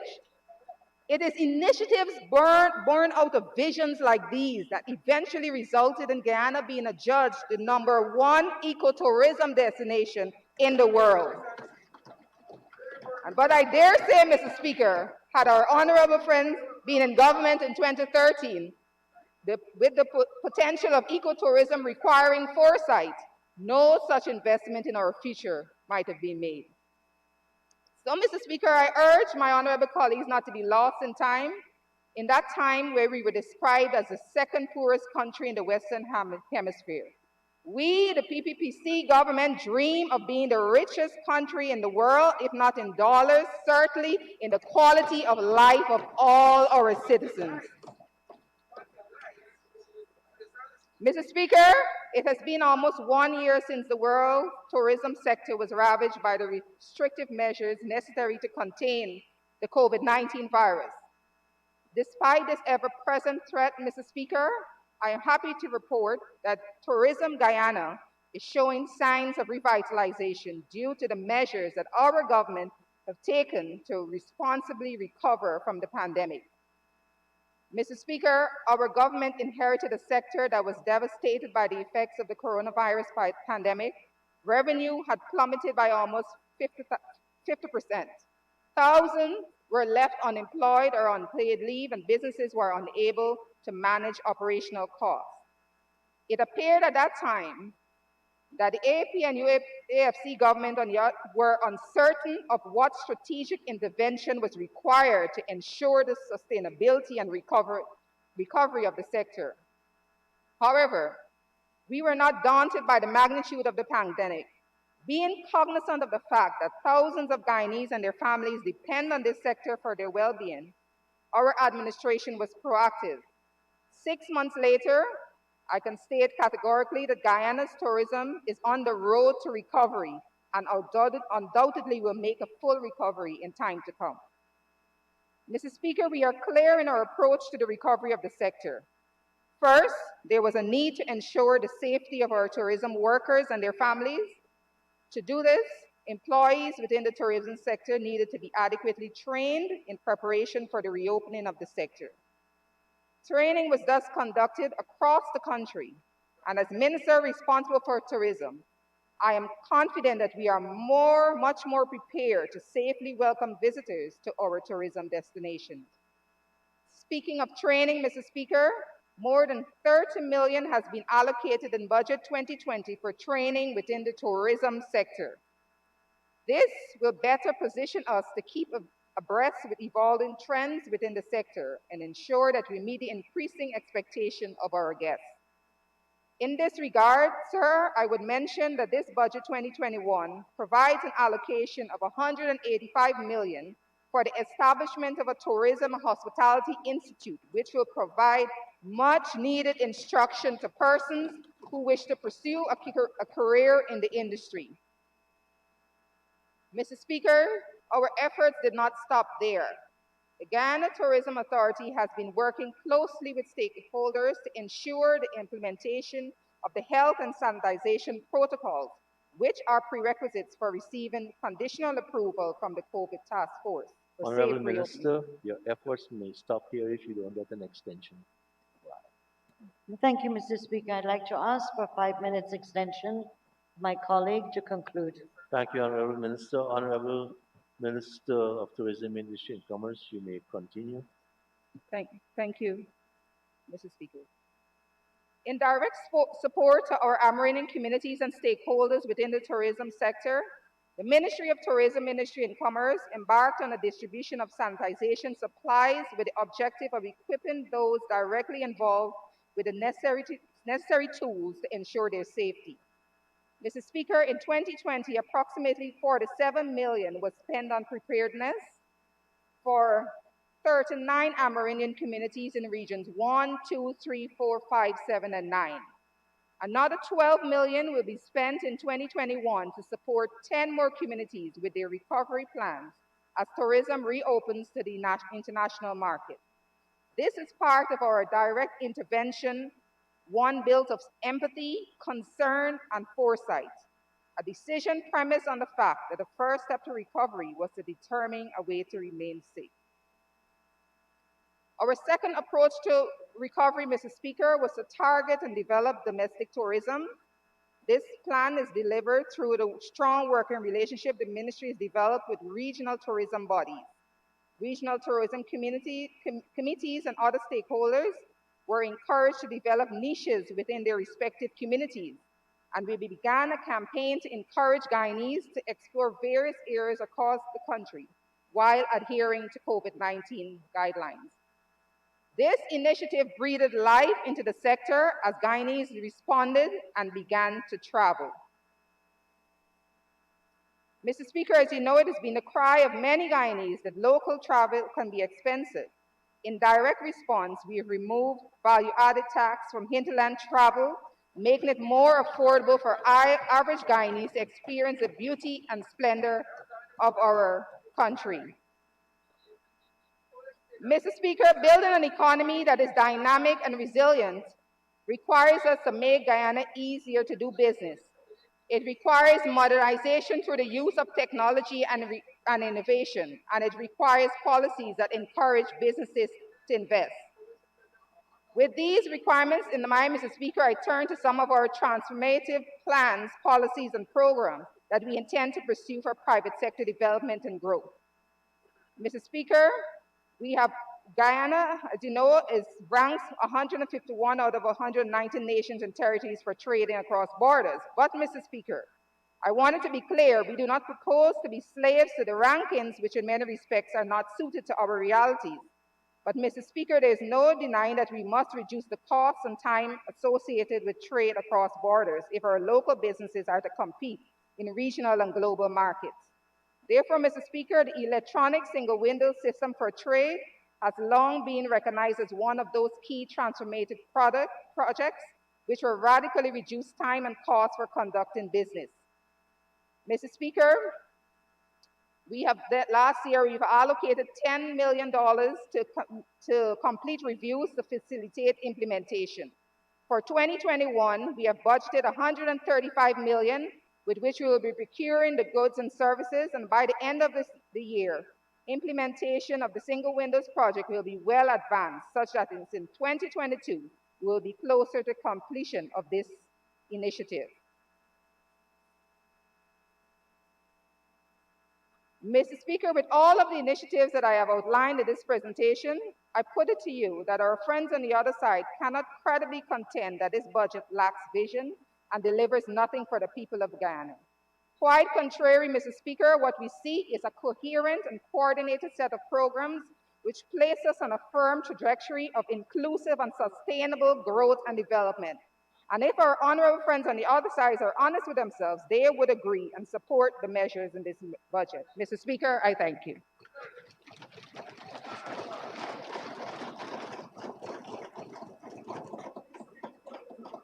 Mr. Speaker, Thank you, honorable members.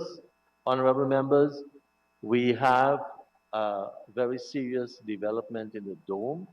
The honorable member, Ms. Hughes, I will give you an opportunity to say what happened to you. And Ms. Hughes, please. I packed up my laptop and my files. I put them in my briefcase. I left it here. I went to lunch. I opened my briefcase to take out my files and my laptop is not there. I find this totally unacceptable. Thank you, honorable member. Honorable member, this is most concerning. We have been allowing persons in the dome, a few, and all of us in this dome are now worried. We expect that the honorable member, her files and her laptop, it's an Apple laptop. If not, we'll have to close down and search literally everyone. And Mr. Speaker, there are cameras here. Honorable member, could you allow me to continue? We have checked with the cameras. Apparently, the two cameras in the dome may not have been recording anything. They may not be operable. We'll have to get that fixed immediately. Nevertheless, there are other looking devices in here. And we have asked the police along with the staff to start that investigation. But this is certainly very disconcerting. I normally leave everything on the desk here too, and I am worried. So, honorable member, we are going to spare no effort in trying to locate the missing items from your briefcase. Someone had to open it. It's not just picking up something accidentally. So someone had to, I would say, case the honorable member. I have another observation. If our friend from the media, Mr. Croker, could ask the person to his right to go down so you could social distance on that side. Honorable members, I now call on the honorable member, Ms. Tabitha Sarabo Ali, to make her contribution.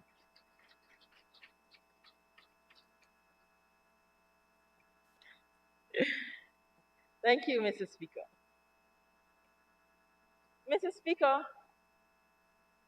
first of all, before I get into the actual content of my presentation,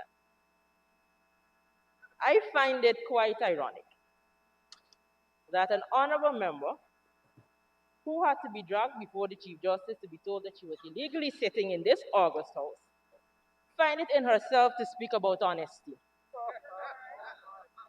Mr. Speaker, it has not gone unnoticed that the Honorable Member Warden has just admitted to this House that public servants were fired because they did not support the PPP in the lead-up to elections. The Honorable Member, Mr. Speaker, has proudly endorsed the firing of over 1,000 public servants because the PPP deemed them APNU and AFC supporters. Shame. Honorable member, I may have to go back to the transcripts because I didn't hear that. Okay, well, when Okay, we get... so for the time being, could you refrain until we clear it up? No problem, Good, sir. thank you. It is also good. Honorable Member, Mr. Shearer. A standing order 41-6. No member shall impute improper motive to any member of the National Assembly.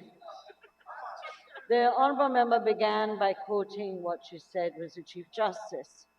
The matter was resolved and we are in keeping with the Constitution. The opposition members' continuous assault on the Honourable Minister is unacceptable and not in keeping with this standing order. I'm asking the Speaker to ask them to withdraw. The Honourable Member Tabitha Sabaro Haley to withdraw that comment on Minister Onesh. Thank you, Honorable Minister. Honorable Member Ms. Halley. I actually was going to raise that issue also about imputing. So this is another comment I think you need to correct. You talk about imputing honesty and what happened. Mr. Speaker, just for clarity's sake, Yes, please. the honorable member was saying that we were not honest, so I'm trying to understand at what point honesty comes into play.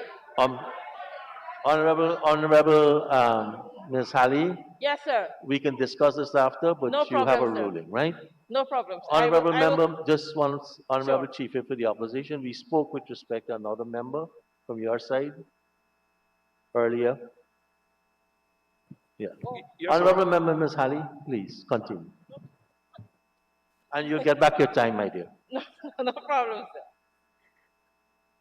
Mr. Speaker, it is all good to make glowing, well put together speeches about what the PPP perceive themselves to be. But the man and woman in the street and the citizens of this country had to live 23 years under the PPP, and they know the truth. Mr. Speaker, as I rise to present to this House my contribution to the budget debate, as is usual, Mr. Speaker, there is a group of public servants who work long days and nights to ensure that we are presented with a budget document that has minimal errors, be they grammatical or numerical. To those public servants, we say thank you. I would like to reiterate what my colleague, the Honorable Wharton Desir, stated. There is no indication in the written document before us of the Honorable Member Dr. Singh thanking the staff who assisted in putting this budget together. If other members see any such words of appreciation in the document, please kindly inform the House of the page and the paragraph.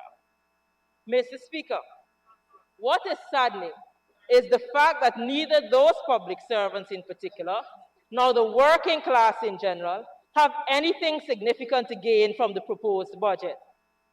But I, Mr. Speaker, cannot fail to say thank you to the Honorable Dr. Ashley Singh, not for the budget he presented.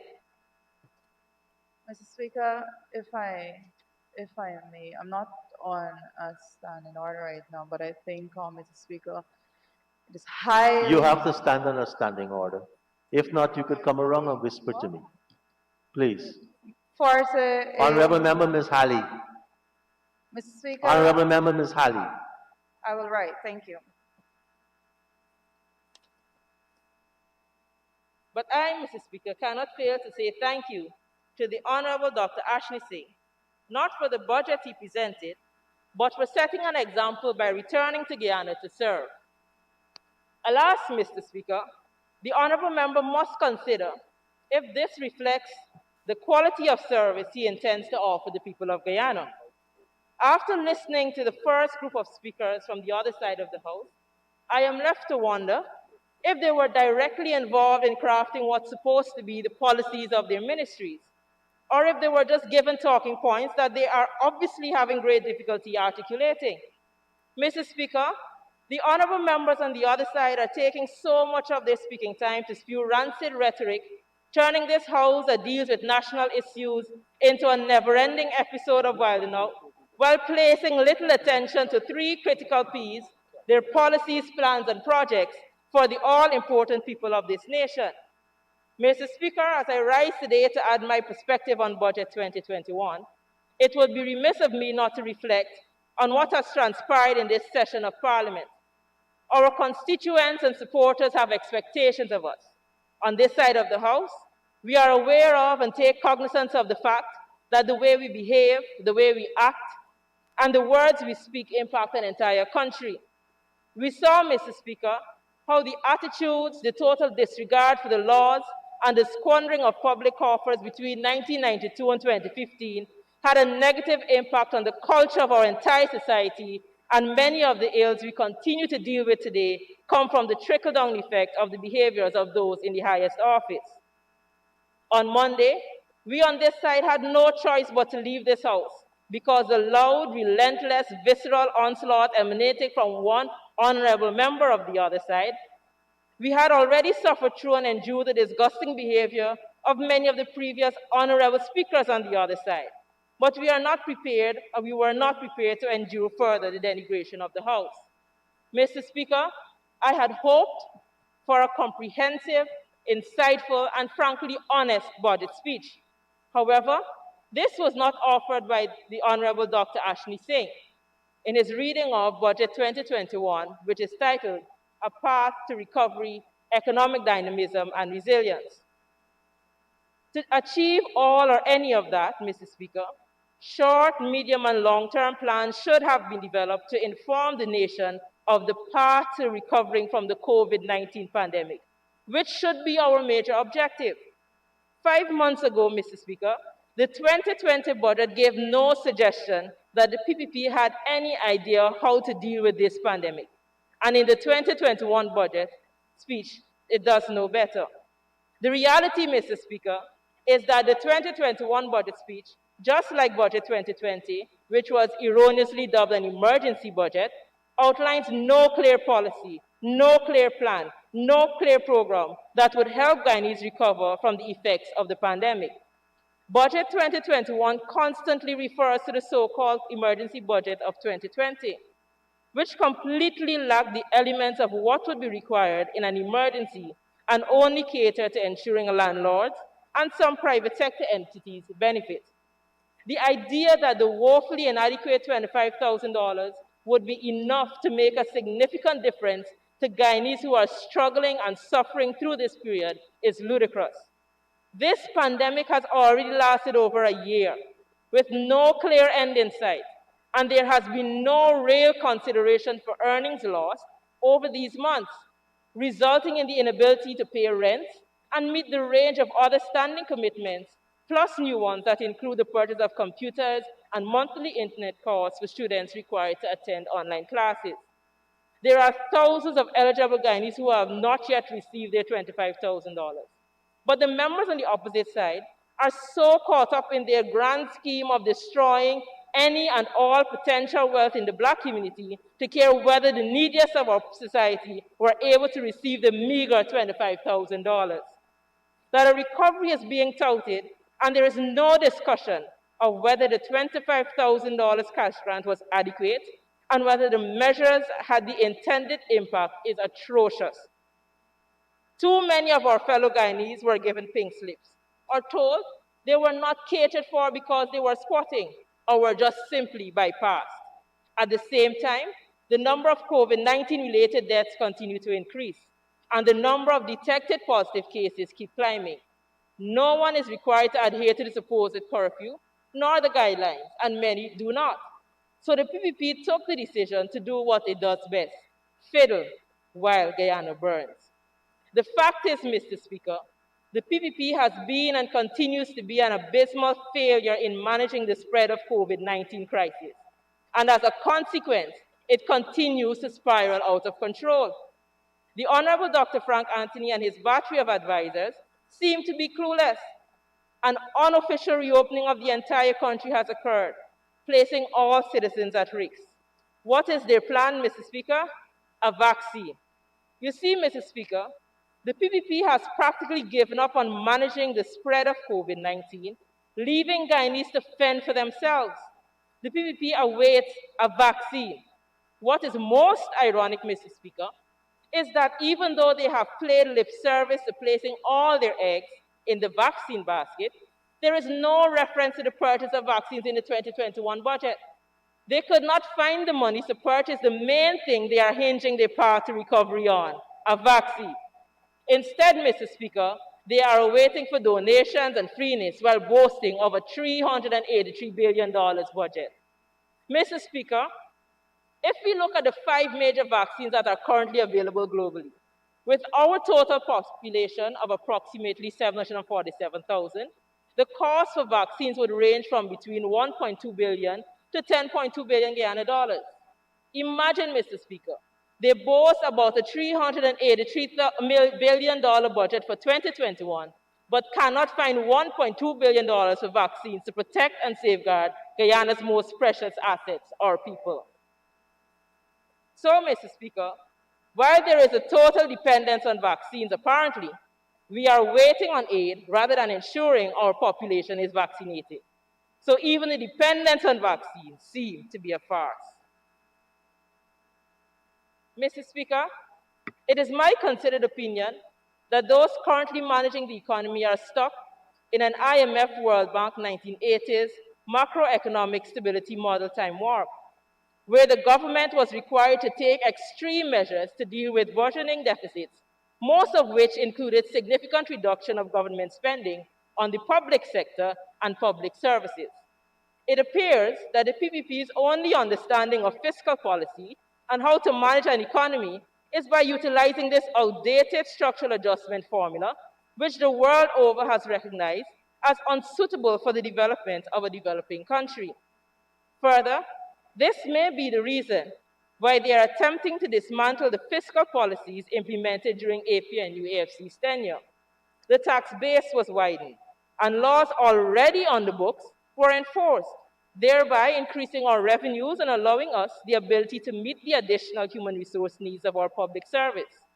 In 3.5 years, we saw the 77% increase in salaries for the public service, increased investment in the health, education, agriculture, telecommunication, and other sectors.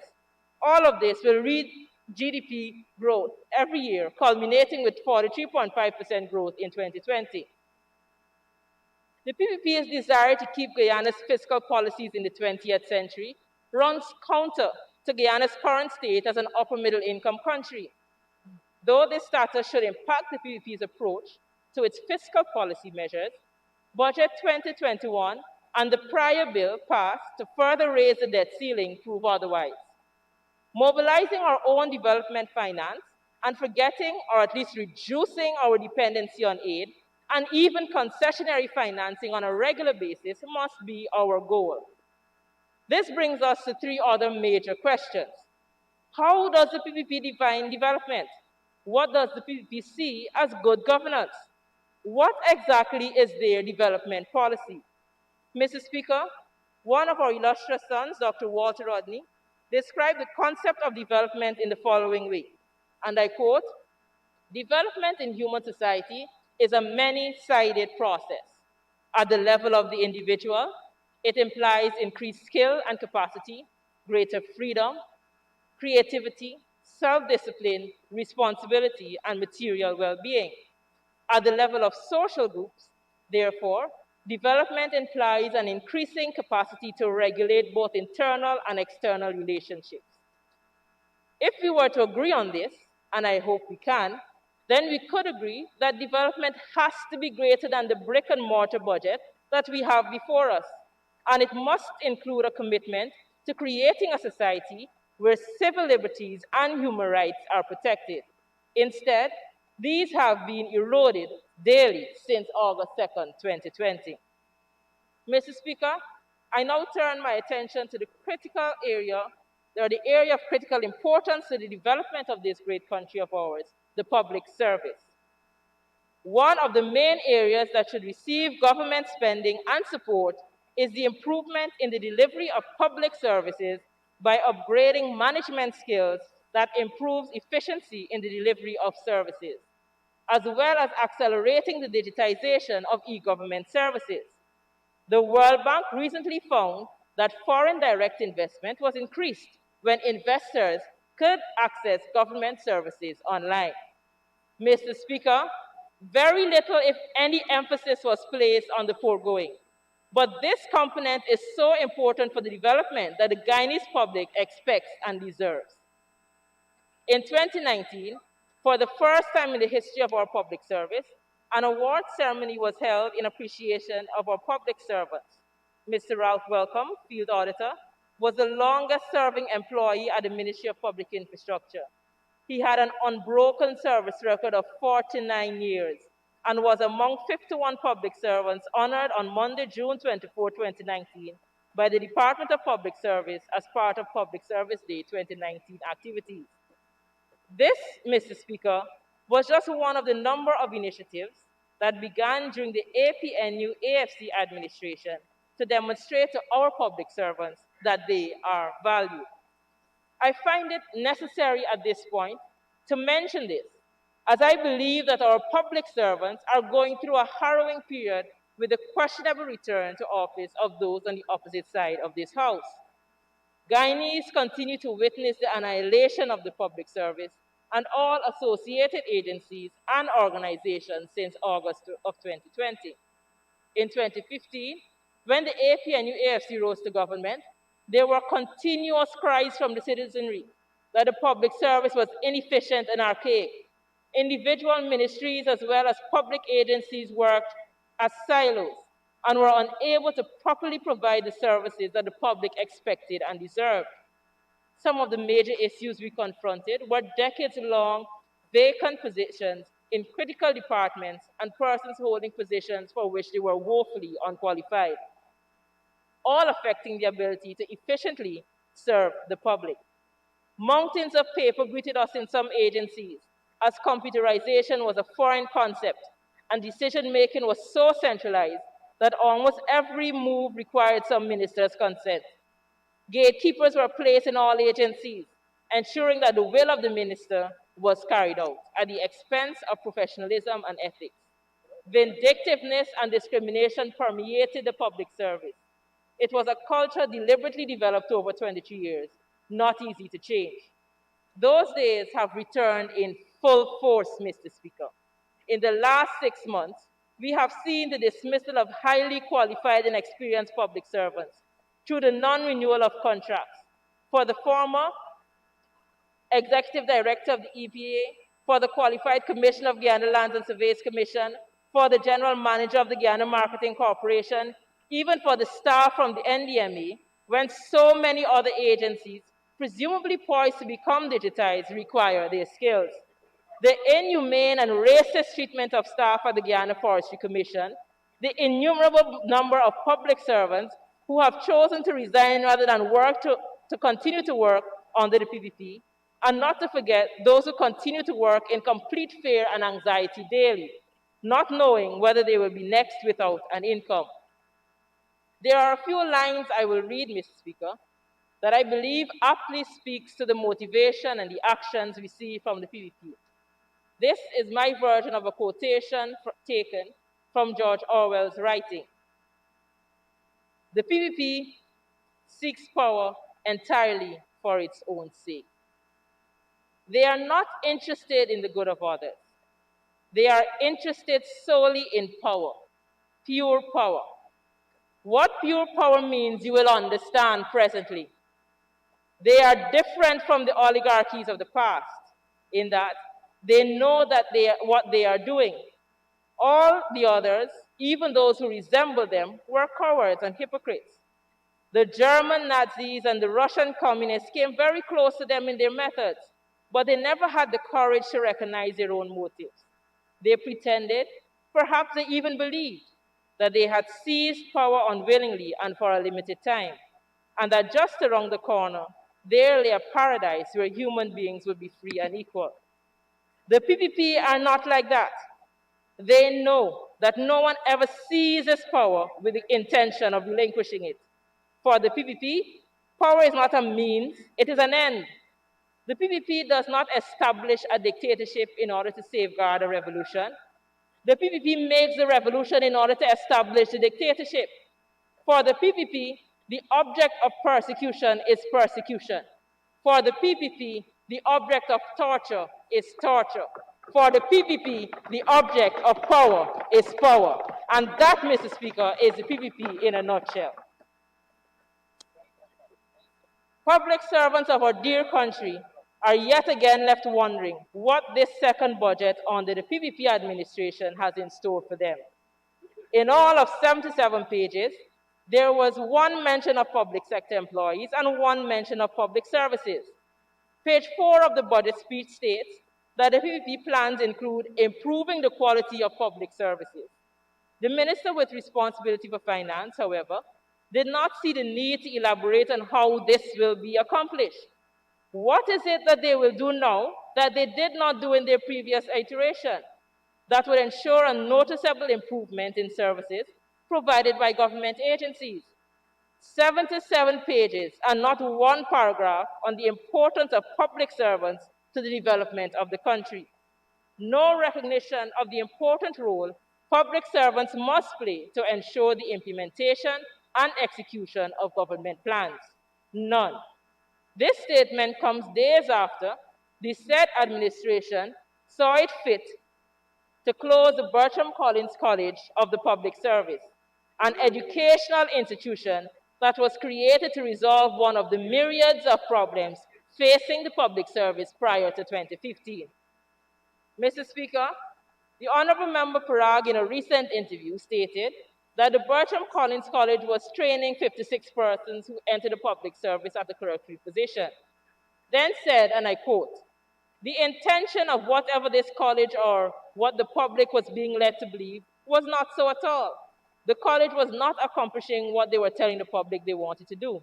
End of quote. The fact is, Mr. Speaker, training persons to enter the public service at the clerkly position, just as stated by the Honorable Member, was one of the mandates of the colleges. So I do not know what the Honorable Member was objecting to. And Mr. Speaker, I doubt she knows either. Improving the quality of public services requires a systematic approach. It requires looking at the 2016 Commission of Inquiry into the Public Service and utilizing the findings and recommendations to properly plan for the short, medium, and long term. The policy changes required and the programs to be implemented must be clearly identified. This is necessary to create the enabling environment we must have to ensure that the quality of public services improve across all ministries and all government agencies. Thus, while it may seem good enough to the PPP to make mention of improving public services en passant, right-thinking guidees who heard or read the budget speech would or should have many questions regarding this statement and question what exactly it means for public servants and for the citizens and the much-touted investors who would have to utilize the public services on a regular basis. Now again, Mr. Speaker, again from the insightful interview from the Honorable Parag, and I quote, "The PPP manifesto was crafted in such a way that you listen to the persons on the ground. You know that there is a need for certain technical skill sets that do not exist, and so, based on that needs assessment, this idea was born. And so the $1 billion allocated will transform the public sector." End of quote. Mr. Speaker, during the 2020 budget debate, I spoke briefly of the need for a human resource needs assessment survey. But I'm now convinced, based on the statement above, that I need to provide further guidance on exactly what a human resource needs assessment is and the reason why it is necessary. An assessment of the human resource needs of a country cannot be done by merely speaking to persons on the ground. This must be conducted by professionals with the requisite skill set to analyze the current construct of our public service and our economy, and based on these, project the competencies required into the future. Such an approach would ensure efficient spending on education and training, regular and prompt release of labor market information and education to our youth on how to use these statistics to make career choices will lower the mismatch between the supply and demand for skilled labor. Wastage and mismatch induce the exodus of people with skills and talent. As it stands right now, Mr. Speaker, persons who are awarded scholarships are mandated to work for the government for a period of years. There are a number of unanswered questions as it relates to the target of 4,500 scholarships of the Ministry of Public Service for this year, and I will now put to the floor. Are the 4,500 persons expected to join the public service upon completion of their scholarships? Are there 4,500 vacancies in the public service? Or have there been consultations with the private sector to inform this number? Has the Ministry of Public Service determined the services needed to decide on the areas of training? Or are these scholarships for persons already in the public service?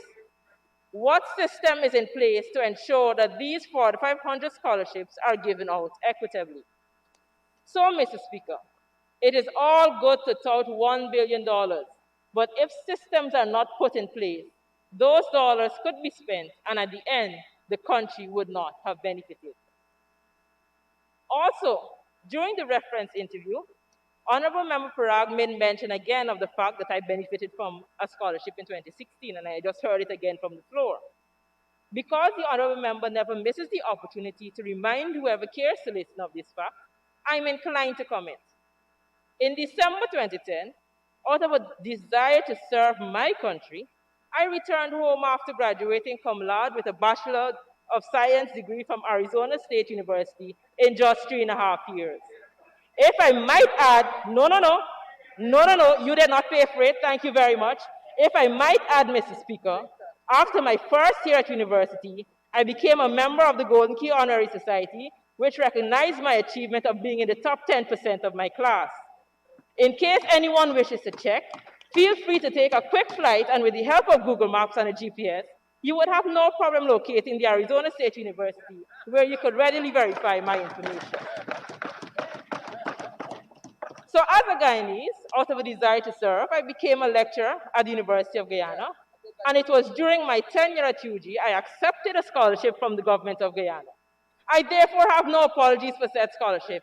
In fact, I am thankful to the AP and UFC administration for the opportunity, one that I would never have been granted under a PPP regime, regardless of how deserving. I do hope that interview was the last time Honorable Parag would suggest that as a Guyanese citizen, I was not deserving of a scholarship.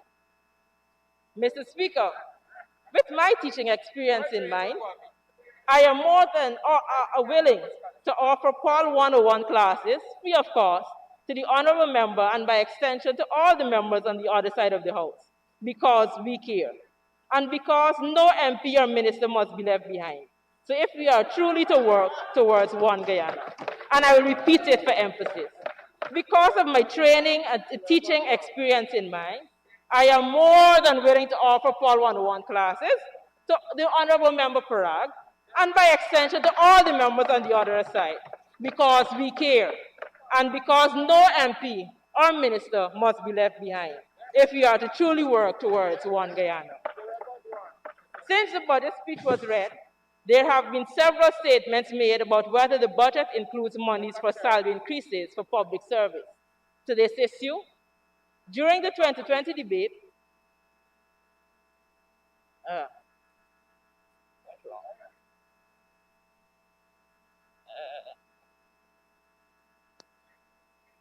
yes. During the 2020 budget debate, the Honorable Member Parag's response to the question of salary increase for public servants was simply that a process of collective bargaining must be conducted before increases are announced. 5 months later, in our 2021 budget focus interview, Honorable Member Parag stated the following, and I quote, "Making an announcement for an increase in salary and a percentage is contrary to collective bargaining. It is not the norm. You take away the right of collective bargaining if you do that. So you cannot be contradictory and want a percentage in there, and you're taking away the right of collective bargaining under which you have an agreement to do." End of quote. I have not heard, Mr. Speaker, any engagement with the union between September to now to facilitate a conclusion of that collective bargaining process in time for Budget 2021. Maybe it was, and the union has chosen to not only remain silent on this important matter, but to also not inform the persons who they represent. So yes, there may be $10 billion allocated, and yes, collective bargaining is indeed necessary, but only time will tell whether they are all smoke screens, or maybe they will be pressured into announcing a salary increase to our deserving public servants by the end of this budget debate. We can only hope for the latter. On that note, Mr. Speaker, I would like to join my colleague, Honorable Member Ramdatan, to demand that the public servants receive a 10% across the board increase in their salaries. Mr. Speaker, I was quite taken aback by two specific statements made by the Honorable Member Dr. Ashley Singh that I must highlight. On page 13 and into page 14 of the budget speech, the Honorable Member said, and I quote, "Additionally, while some countries around the world reduced working hours and associated salaries for their workers as part of their pandemic response, this government, I'm guessing PPP, retained all public servants at full pay while allowing a rotational work system and work from home systems where applicable to mitigate disease transmission." This statement, Mr. Speaker, I believe to be far from the truth in two ways. On April 8, 2020, a newsroom article titled "Salaries for Public Servants, Pensions Guaranteed for the Rest of 2020" by Finance Minister. In this particular article, the statement from the Ministry of Finance reads as follows. The Ministry of Finance notes the concern raised about the continued payment of salaries to public servants. We wish to categorically state that the salaries of public servants and pensions are guaranteed for the rest of the year. We urge you to reject any rumors to the contrary. Salaries and pensions will be paid as scheduled for 2020. The Ministry is appalled at the insensitive and cowardly attempt by persons to incite public panic at a time when we are grappling with the national and global challenges. We urge that such persons be held accountable, and they refrain from making incendiary and ill-informed statements. We invite you to seek out the ministry with any questions that you may have so that you can be appropriately informed. This shows that it was the APNU-AFC that gave the commitment to all public servants that their salaries were in no way threatened by the pandemic or the political impasse at that time. Indeed, at the Department of Public Service, permanent secretaries were sending notes requesting advice on how to deal with many public servants who were stuck out of Guyana during the pandemic due to the closure of the airports, disallowing public servants from reporting for duty when they were due to be back at work.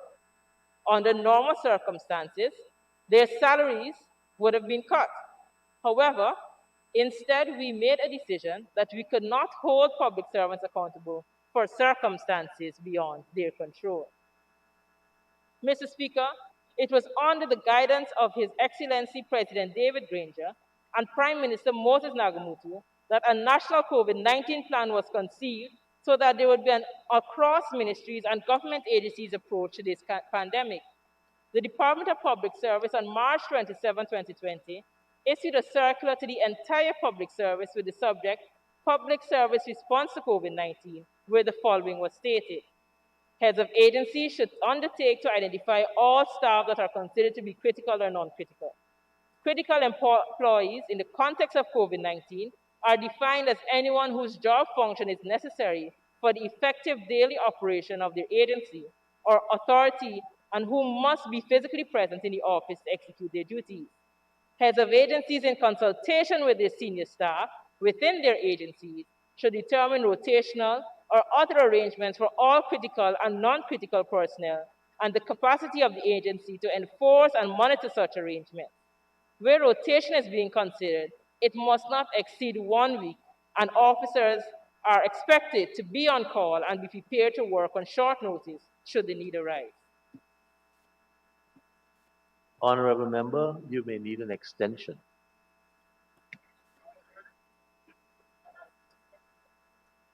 Sir, with your leave, I respectfully beg that the honourable member be given 5 additional minutes to complete her presentation. Thank you, honorable member. Honorable member, you may continue. Thank you, Mr. Speaker. After consultation with permanent secretaries and heads of agencies on April 23, 2020, a public administration work scheme was developed to document the various measures implemented to maintain government operations during the public health crisis and beyond. These included staff rotations, work from home, appointment scheduling, and government portals. Mr. Speaker, a news article by Newsroom on September 25, 2020, days after the PPP assumed office, titled, "All Office of the President's Staff to Return to Work Full-Time." McCoy says citizens are demanding services, in which the article stated, and I quote, In a departure from the rotation arrangement in which public servants have been working in recent months, the Office of the President has issued a memo asking for all of its staff members to return to work on a full-time basis. This comes even as Guyana has recorded its deadliest month for COVID-19, with a major spike in the number of COVID-19 cases and deaths for September. The memo is also flouting, Mr. Speaker, the government's own gazetted COVID-19 guidelines, which clearly state that all persons employed within the public service, a semi-autonomous agencies, statutory body, or state-owned enterprise shall work on rotation, end of quote. This is the truth, Mr. Speaker, that the Honorable Member Dr. Ashley Singh would stand with a straight face and tell this House that the PPP government retained all public servants at full pay. During this pandemic, when every other day since August 2nd we hear of another group of public servants being sent home, that the Honorable Member Dr. Ashley Singh would stand in this Honorable House and falsely claim that the PPP allowed a rotational work system and work from home systems where applicable, when staff of semi-autonomous agencies could only whisper that they were still on rotation because the instructions were for all staff to go back into the office, and there should be no rotation. I wonder if the statements of the Honorable Member on this matter in this House are so far removed from the truth that he is deserving of a visit to the Privileges Committee. So, Mr. Speaker, let me register that what we do here is no puppet show or clown show, as we are responsible for determining the very livelihood of those who elect us to these offices. And we must learn to tackle the issues and leave the arrogance at the door. In closing, Mr. Speaker, I cannot in good conscience give my approval to this budget. But finally, I would like to say to the members of the House that during the next break, when we will all go to partake in what our wonderful caterers have for us today, that members on the other side can feel free to come and register for the Paul 101 classes I offered. Mr. Speaker, I thank you. Thank you, Honorable Member. I now call on the Honorable Minister of the Public Service, Minister Sonia Parag, to make her contribution. Thank you, Mr. Speaker. Mr. Speaker, permit me to first and foremost express my deepest gratitude to my colleague, the Honorable Senior Minister with responsibility for finance, and his very hard-working team for putting together and presenting an exceptionally remarkable budget, despite the challenges and amidst a COVID environment. A presentation, I dare say, Mr. Speaker, that is impossible to be rivaled by any member of the opposition. Mr. Speaker, as I stand here, I have heard the Honorable Member, Ms. Halley, give her take on Budget 2020. But first, I would like to respectfully thank the Honorable Member, and I am very flattered that she listens to me while I speak. Secondly, Mr. Speaker, while I thank the member for raising her voice this budget, because last budget I could not have heard what she said clearly, I wish to respectfully request that she improve her argument.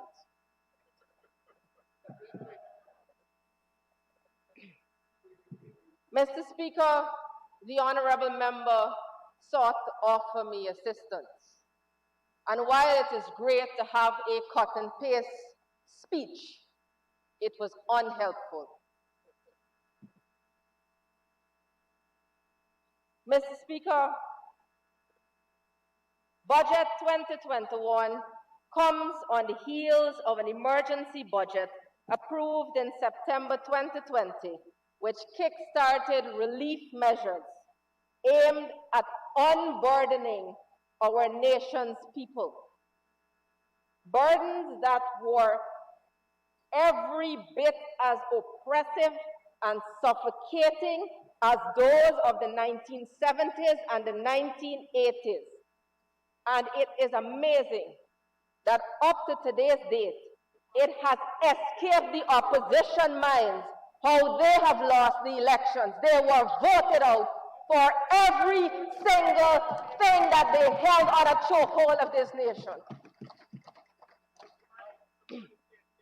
Mr. Speaker, I have listened to a lot of nonsense coming out of the honorable opposition member's mouth for the last day and a half.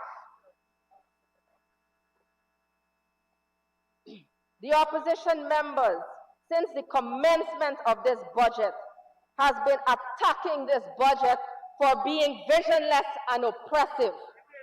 But, Mr. Speaker, this nation must never forget what oppression from the opposition is.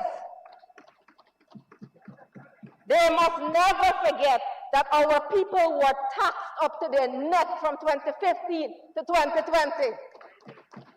They must never forget that thousands of jobs were lost. 7,000 sugar workers, 2,000 CFOs, they lost the ability to earn an income. We must never forget, in this honorable house, in this very center, the members, my colleagues and I on this side of the house, were oppressed and prevented from using our cell phones during the recount. We were oppressed and repressed from giving a response to nonsense of allegations that were raised and orchestrated by the opposition. That is what oppression is, Mr. Speaker. Mr. Speaker, Budget 2021 cannot be associated with the word oppression or failure, the words oppression or failure.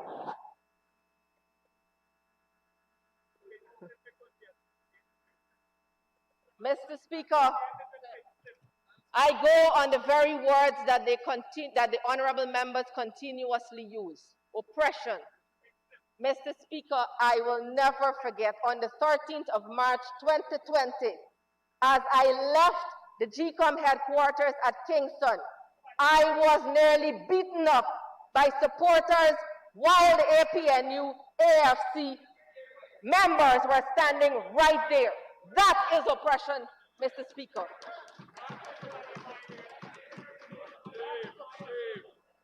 And that is why they were voted out, Mr. Speaker, for their bullyism, for their strangulation of the economy, for their racism.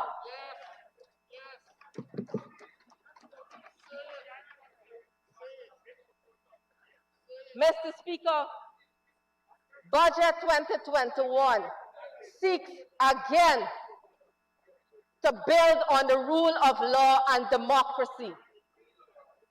Mr. Speaker, members of the opposition should never come to this honorable house and put this honorable house in disrepute by even mentioning the word democracy. They tried to steal a whole election, suffocate the will of the people, and come here and say that they had 50% of Guyanese. No, they did not. They did not. As a matter of fact, Mr. Speaker, just 2 days ago, His Excellency, the President of the United States of America, Mr. Joseph Biden, congratulated the President and Guyanese on achieving the 51st Republic and stated that Guyana has a strong democracy, no thanks to the opposition.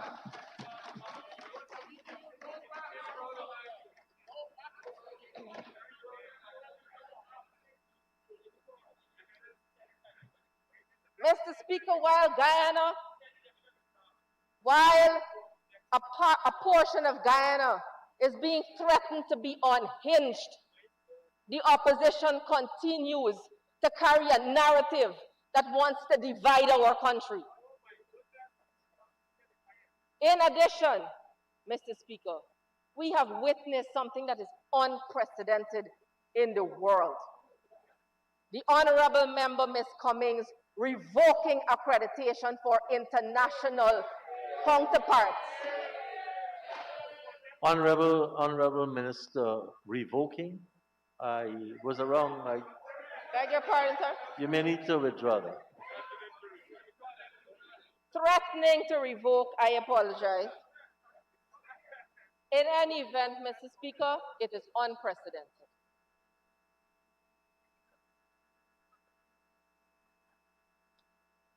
Mr. Speaker, I have also heard in this honorable house in the last day and a half that there was no invitation to the opposition for a consultation on budget 2021. But, Mr. Speaker, I will say this. The truth is a foreign concept to the opposition members. And we continuously see that. While we come here on a highly consultative process with every relevant stakeholders, the opposition wishes to sit at Stabroek and have a people's parliament without people, and come, instead of coming to have meaningful consultations, they'd have done that. How can Guyanese take the opposition seriously? How can they take them seriously when in fact they are a clown show and they have been showing this country that all the time? Mr. Speaker, I'm going back to the days of pre-K as well. And I will say that, you know, I want to extend a good hand to the opposition. Yes, right now. Two things. I am seriously considering in my lovely budget that I have for the Ministry of Public Service, scholarships in mathematics comprehension. That will assist.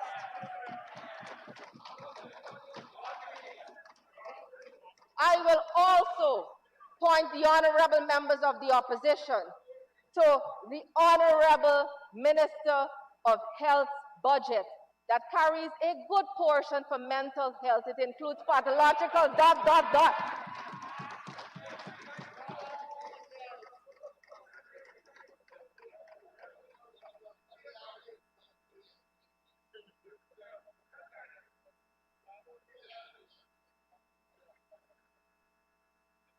The opposition has stated, His Excellency Dr. Mohammed Irfan Ali had invited Mr. Granger to have a consultation of past presidents with the current president. And that was refused, Mr. Speaker. But then again, from all accounts, it seems that the coalition has a serious leadership crisis. One is a chairman, one is a GS, one is the head of the party, and the AFC is disintegrating on a daily basis. So logically, who is to be consulted with? But nevertheless, Mr. Granger was invited to a consultation. Refused. Mr. Speaker, elementary language, logically again, how are you supposed to consult with someone who cannot recognize and that the world recognizes the president as the legitimate and democratically elected president of Guyana?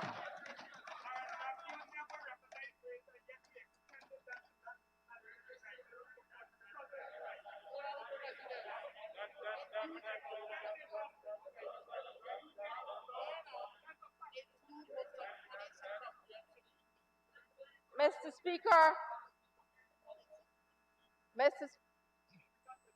Speaker, there has been a lot of bantering about COVID being on the rise and the health sector not being able to put a handle on it. But, Mr. Speaker, I wish to draw your attention to the fact that two of the honorable members on the opposition side, while tested positive for COVID, sat amidst us in this very honorable house and put all of us recklessly at risk, and now has turned and said that the government does not have a strategic plan. I point to the honorable members I point the honorable members to page 44 of the budget speech. And I wish to quote, for 2021, government made a provision of over $750 million to support the rolling out of COVID-19 vaccines from February and for the rest of the year in a phased approach. So, Mr. President, there is an allocation in this budget. Thank you very much. Sorry, Mr. Speaker. There has been an allocation in this budget, a sizable allocation in this budget, that will see the rolling out of vaccines to take care of the Guyanese population.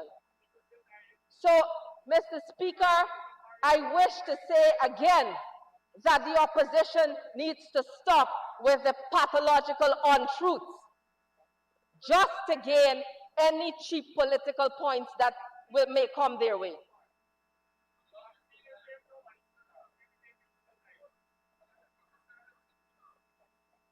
Mr. Speaker,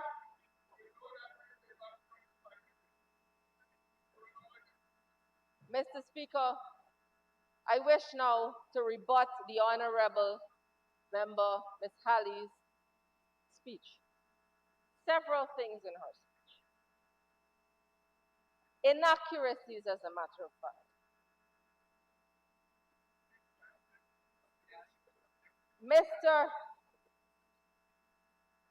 Mr. Speaker, the honorable member comes to this house and thinks that it is justifiable and honorable that she granted herself a scholarship which I might add, cost the sum of £10,080 that should have lasted 2 years, and up to today's date, we do not have a record at the Ministry of Public Service that she has ever completed it.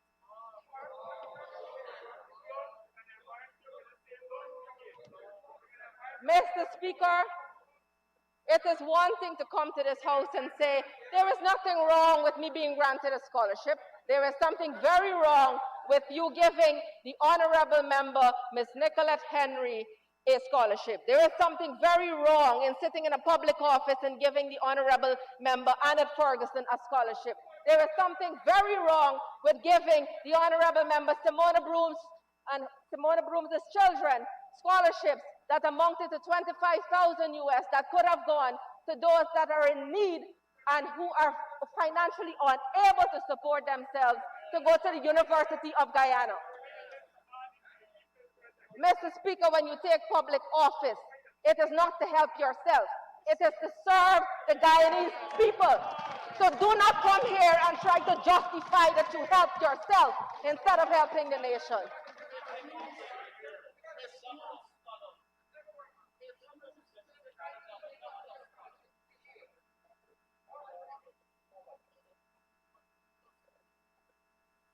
Mr. Speaker, it is not justifiable, again, that there is a backlog of 70,000 applications sitting in the housing sector, and the former Minister of Public Service, the Honorable Member Ms. Halley, applied for a scholarship in June and was granted, applied for a house lot and was given a house lot in 1 month.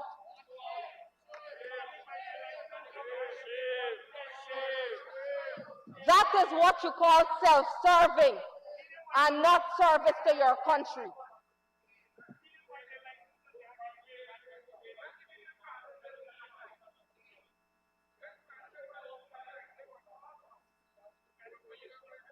Mr. Speaker, I have heard so much about public servants being terminated and being fired. But, Mr. Speaker, I ask the honorable members of the opposition, when they fired 7,000 sugar workers, they didn't look back. They had to go to the courts to get their money. When they fired 2,000 CFOs, what was their justification? Mr. Speaker, Mr. Speaker, the honorable member, Mr. Christopher Jones, said that 1,500 public servants were fired. If one is to take a look at the budget estimates, volume 1, you will find the staffing details there, and you will find that that will amount to just about 5 or 6 entire ministries. So the honorable member pulls and plucks numbers out of the air without knowing what he's talking about, and that is completely untrue.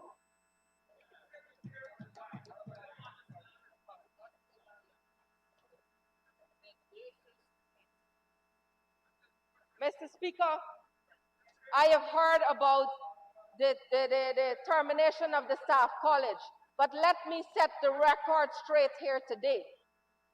The honorable member, Ms. Halley, stood at the staff college and said that it is a premier institution that will allow for entries into all levels at the public service. The reality of that, Mr. Speaker, is that the staff college was gifted, the government gifted it to themselves from Guy Suko, that is one. Spent $80 million refurbishing one building at Ogle when a training division existed for many years and still exists today in the public service ministry that deals with the induction courses and development courses in the public service. So spent $80 million on that. $87 million was spent for a year on the staffing. On the staffing.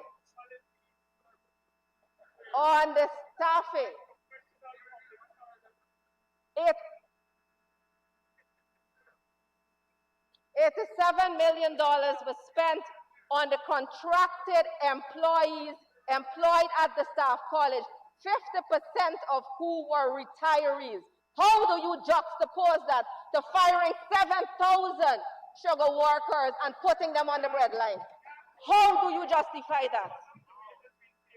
This staff college did not promote fair recruitment practices. Everyone, and the honorable member quoted me incorrectly when she said I said 56 students. It is 60 students per a year that were produced entering it at a clerk 3 position, jumping a clerk 2 position. The clerk 2 now had to turn back and train the clerk 3, who was getting less money than them. How could that have been fair practices?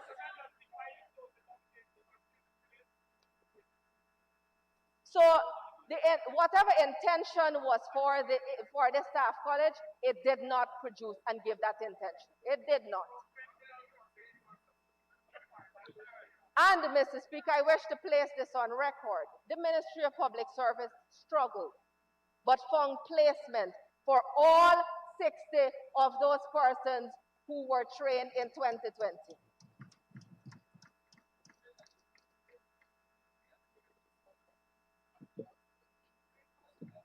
Mr. Speaker, I am excited to have Budget 2021. The Ministry of Public Service has the largest budget that it has ever had at $3,065 million that will see the improvement across the board. Mr. Speaker, $1 billion, $2 billion, and in excess of $800 million is allocated for training, human resource development. $1 billion of that will go towards the initiative of the 20,000 online scholarship that was promised in the PPPC's manifesto. And let me say this, Mr. Speaker. The manifesto was crafted from numerous consultations with all relevant stakeholders. And as a result of that, it is reflected in the 2021 budget.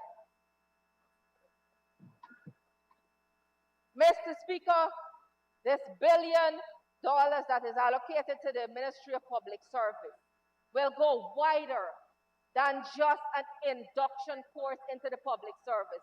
This is for national training and will see a high tier of education being leveled across, spread equitably across Guyana at 4,000, starting with 4,500 scholarships in 2021.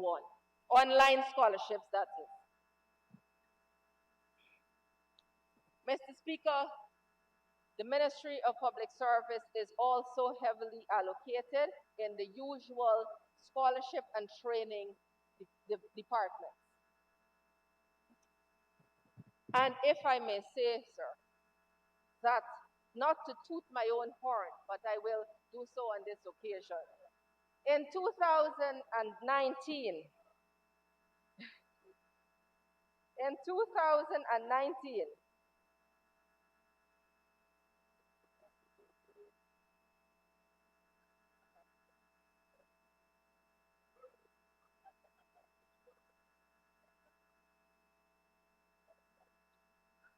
in 2019, Region 1 was allocated 4 scholarships.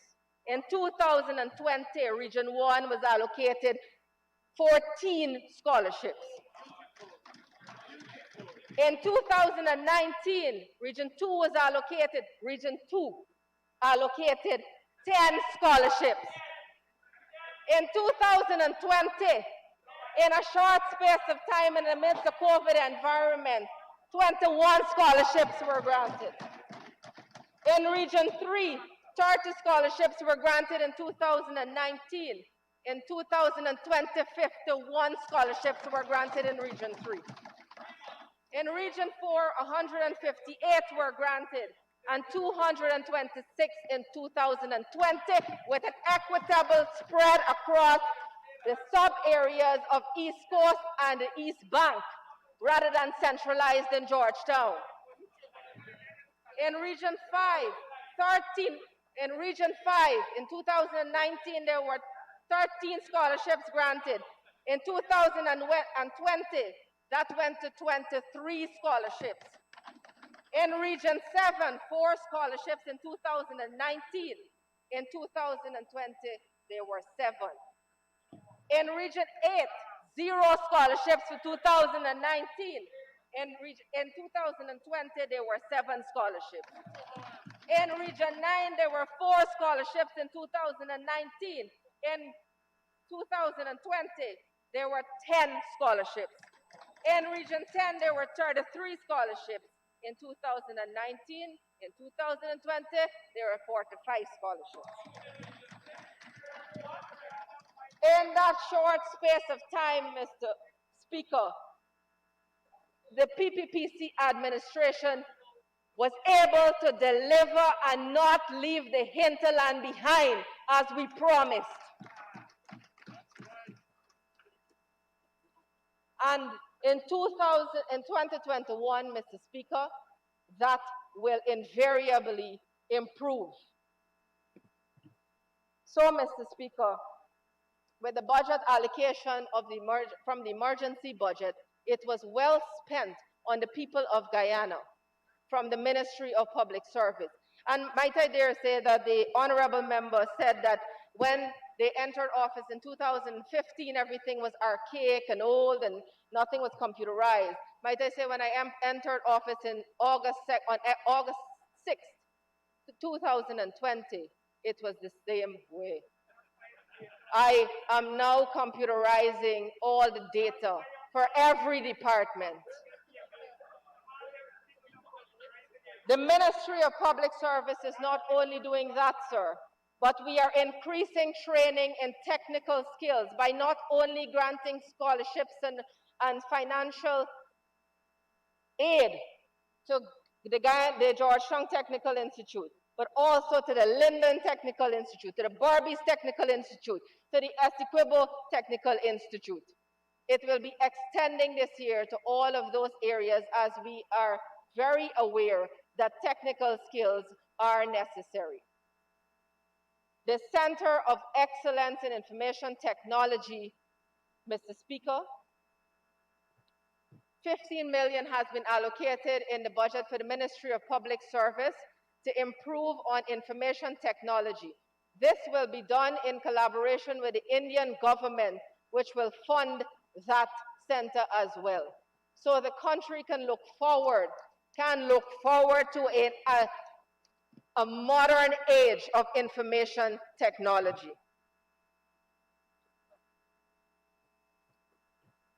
Mr. Speaker, the honorable member when speaking, it is great again that she can cut and paste. However, Mr. Speaker, she must speak from a point of success. And there was a failure to do anything by the honorable member in her time in office in the Ministry of Public Service. A complete failure to do anything. The Code of Ethics remained the same. The rules from 1987 remained the same. There was absolutely no performance management system. All of that is being implemented by the Ministry of Public Service. And with the assistance of the budget of 2021, the ministry will be able to do all of that.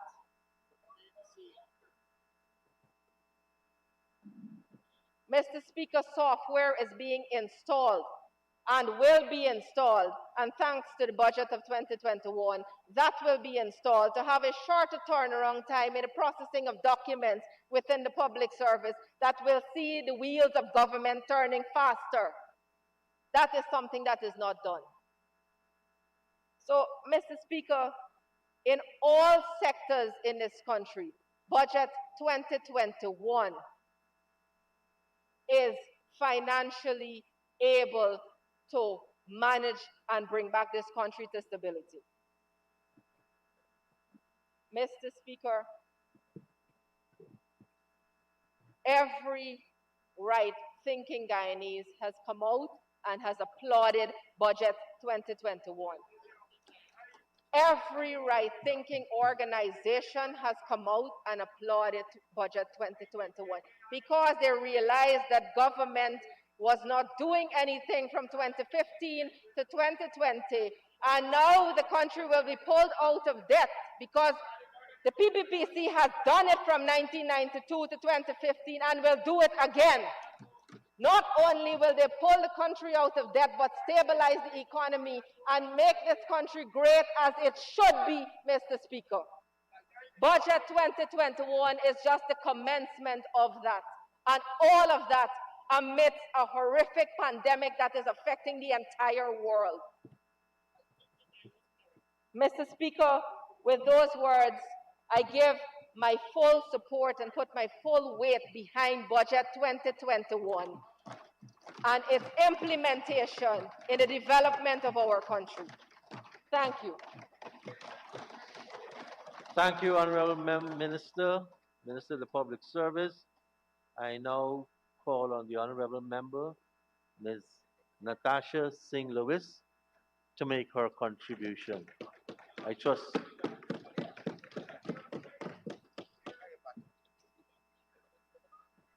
Alhamdulillah. Thank you, Mr. Speaker.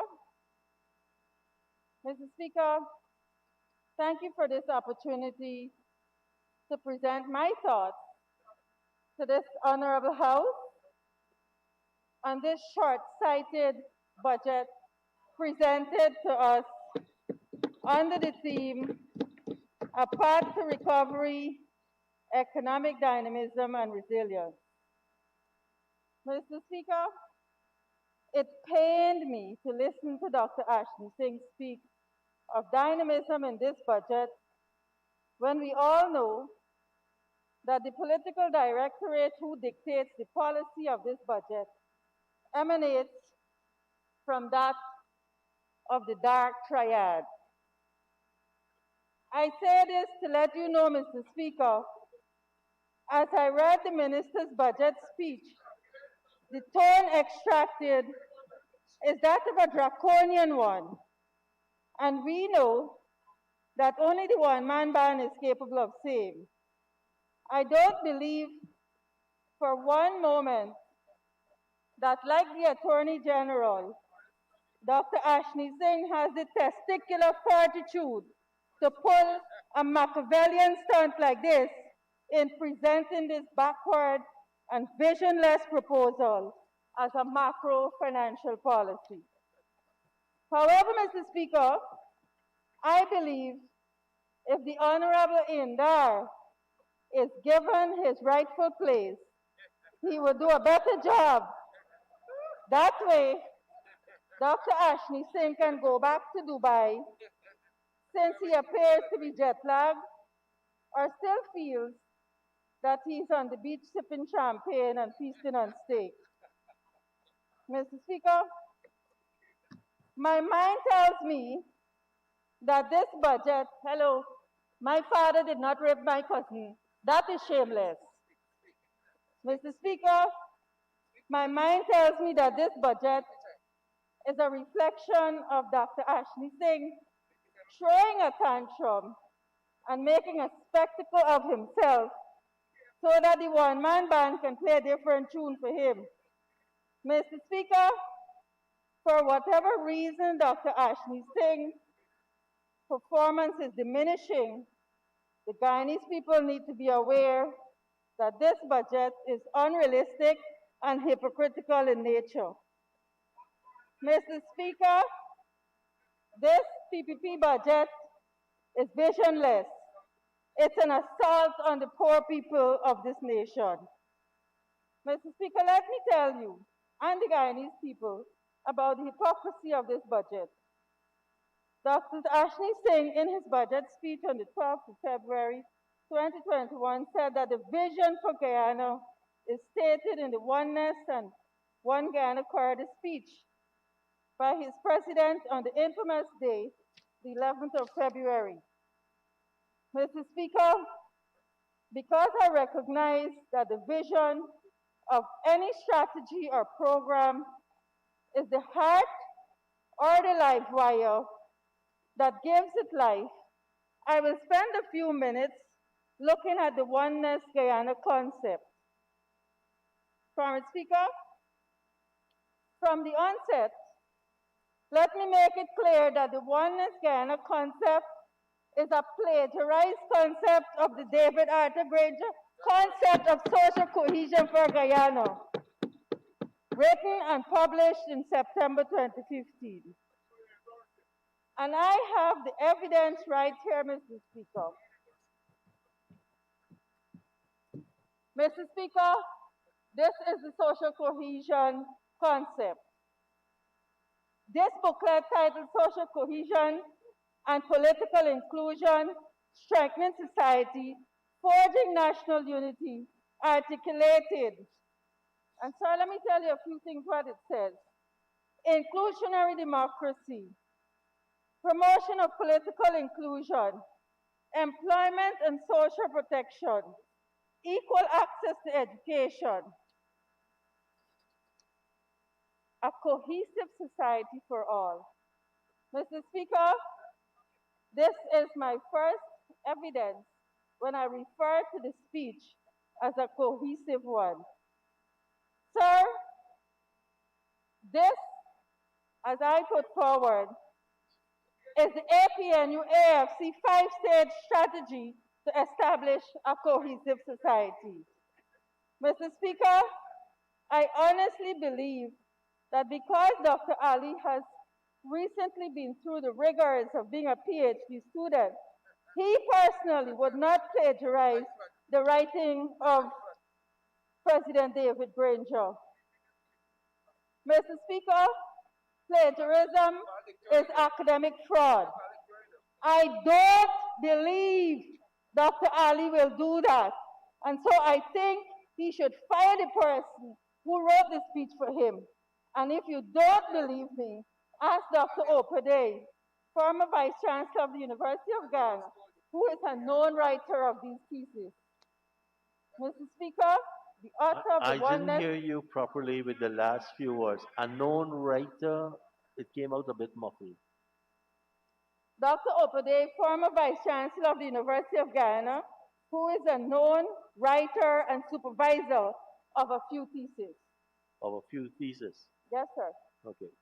Mr. Speaker, the author of the Oneness Guyana concept, even though we know it's a plagiarized document which mirrors David Granger's concept, did not provide a background so that we as Guyanese can contextualize what the concept really speaks to. But let me provide a background, Mr. Speaker. Sir, in 2011, a Partnership for National Unity campaigned throughout the length and breadth of this country on the promise of a better life. Sir, I believe you were a PPP Minister of Government then. So you will know, right? So you will know that the principle underpinning we're living together in love, harmony, working together, being our brother's keepers. Sir, that does not sound like the Oneness Guyana speech. You sat in this very house, sir, so you will know better than I if it sounds like the speech.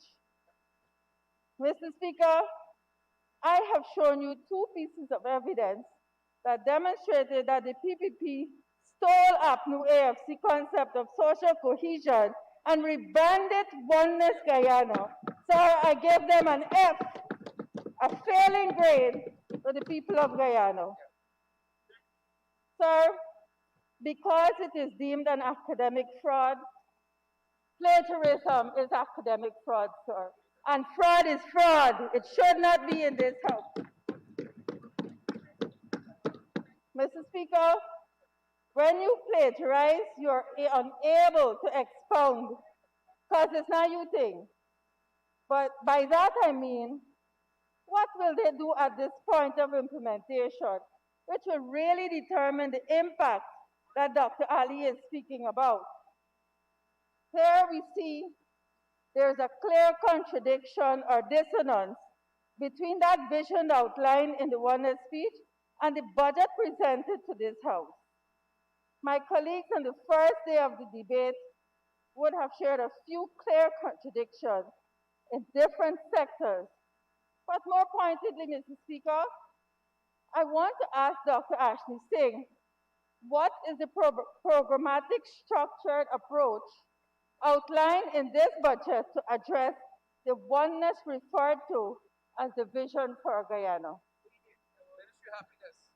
What are the measures put in place to respond to the challenges of this country?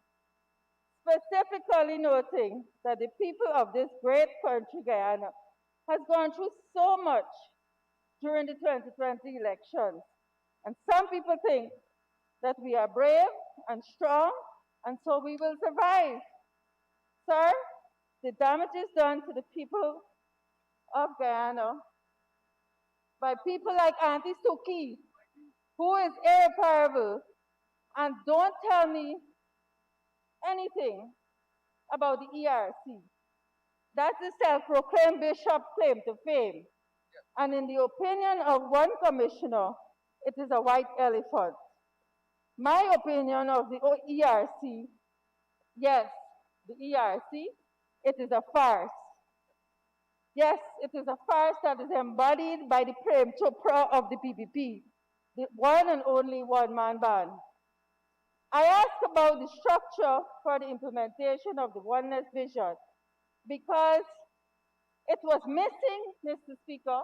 The structure for the implementation is missing. Missing like the recent situation of the missing boat in the Atlantic. However, Comrade Speaker, while you're unable to articulate the implementation plan, I have recognized that it's the social cohesion concept was plagiarized. Let me put forward for this administration what the David R. Granger administration had in place. We articulated that if you want people to live in a cohesive community and to build harmonious Guyana, your budget had to be crafted in such a way. It had to be crafted in such a way that it promotes inclusive growth and reduce socioeconomic inequalities. It had to be crafted in such a way that it promotes integration, inclusion, and equitable benefits in development processes. It promotes social inclusion and acceptance of diversity. It enhances citizen and community safety and security. It should be written in such a form that it enhances citizen participation in political processes and decision making. It had to be written in such a way that your budget is crafted to promote a culture of peace, reconciliation, harmony, and trust. Mr. Speaker, I believe the oneness concept speaks to all of that. Sir, I'm going to stop here at this lesson on building harmonious Guyana and ask that for homework, the PPPC do some research on this framework and revisit the Oneness Guyana concept. Because just coming here and stand up for however long and speaking boisterously about nation building, it is not going to cut it. Mr. Speaker, permit me to quote one hilarious part of the Oneness speech, and I quote, "We must move our nation building from abstraction to action and lose not one moment in doing it. Let us stand up for our nation, our one Guyana. Let us stand up for what we know in our hearts and in our minds to be right. Let us stand up for one identity, the Guyanese identity." Mr. Speaker, what is that? What is the author talking about? Moving from abstraction to action. Mr. Speaker, Dr. Ashni Singh did a wonderful job in painting a picture of a glorious PPP. But I forgive him. I forgive him because while he was having frolicking fun with the sultans in Dubai, during the period when action was taking place in Guyana, that is 2016 to 2020, we were doing what the people wanted. This action I refer to from 2016 to 2020, the APNU AFC government established an entire department for social cohesion. We developed a 5-year strategic plan for implementation of social cohesion in Guyana. Mr. Speaker, that is action taken. Mr. Speaker, that is action that David Arthur Grange and the APNU AFC implemented already in this country. What is he talking about from abstraction to action? Mr. Speaker, because the writer did not research the concept, I give the PPP installed administration an F grade, a failing grade for this utter nonsense. And if you don't know the impact of a failing grade, ask the Minister of Culture, Youth and Sport, Charles Ramsey, about his experience at the University of Guyana. Mr. Speaker, Aubrey Norton, give him an F. Mr. Speaker, the writer of the Oneness concept stated that, and I quote, "The people of Guyana are waiting to see what we will do with their affairs."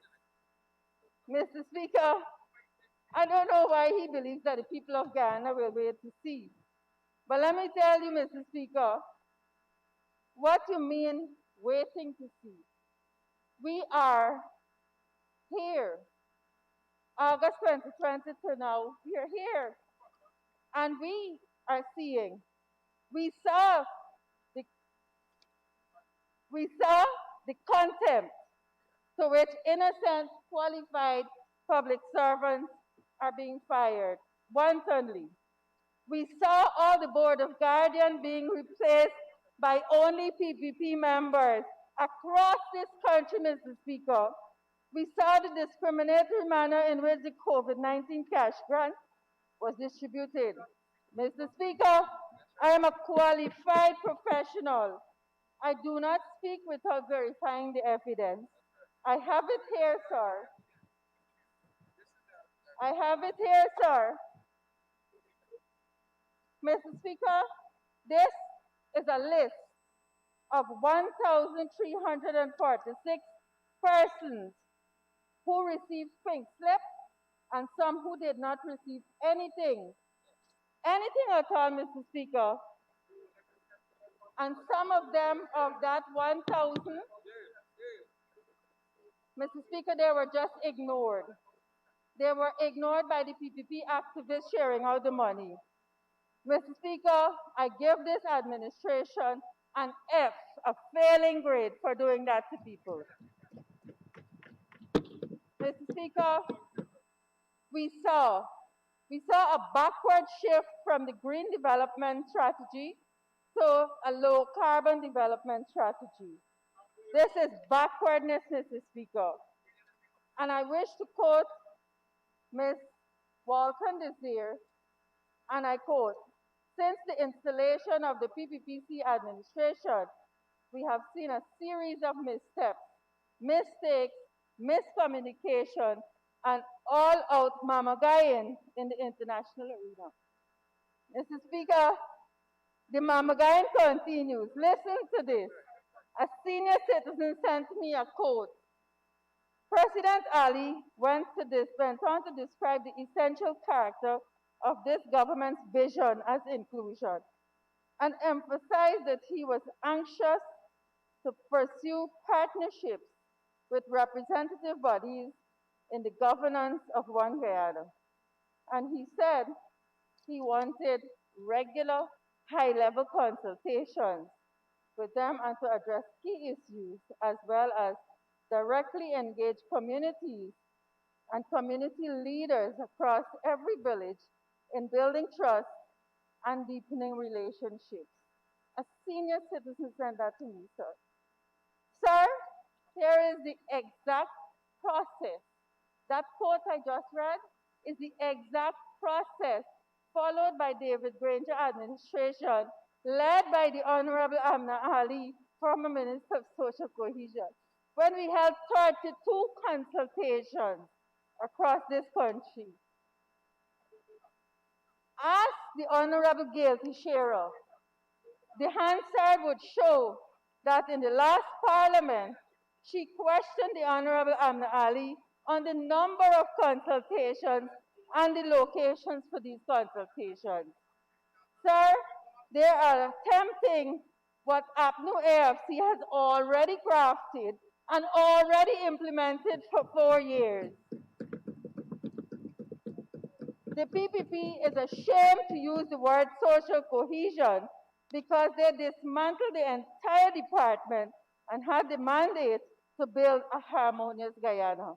Honorable member, if you're going to quote the president again, don't quote from what somebody said outside, from what he said in here, right? Sir, it is from the One Guyana speech. I thought you told me that it was somebody sent it to you. But The quote I just read is what the senior citizen sent to me. okay, just That, Mr. Speaker, the fact that they cannot use the word social cohesion is a shame. Mr. Speaker, I said in my previous budget contribution that fluff will not cut it. And sir, I say it here again, that fluff, lip service, and grand speeches are inadequate to create the kind of impact that is needed to address our society that is already divided and hurting. Sir, I realize that even though I have been granted more time today, it seems insufficient. So permit me to deal with one more issue. I now turn my attention to the disingenuous manner in which Dr. Ashney Singh attempted to glorify the periods of the PPP corruption and to demoralize and rewrite history with untruths for other periods of our history. Mr. Speaker, page 2.1.6, he states, and I quote, "The first phase from 1966 to 1992 was an era of state domination and economic decimation and left our country bankrupt." Then he spoke of a second phase from 1992 to 2015 and a third phase of 2015 to 2020. Mr. Speaker, I honestly believe that our Chief Whip whipped Dr. Ashney Singh enough on the second phase of our history, that is 1992 to 2015 on Monday. Chief Whip, I'm grateful for that. And now, this weeping boy who was whipped will now listen to the history lesson on the first phase, a period that is 1966 to 1992. Mr. Speaker, 19 years of that period is considered the legacy of the late Lyndon Forbes Sampson Burnham. He is the co-founder of the People's Progressive Party.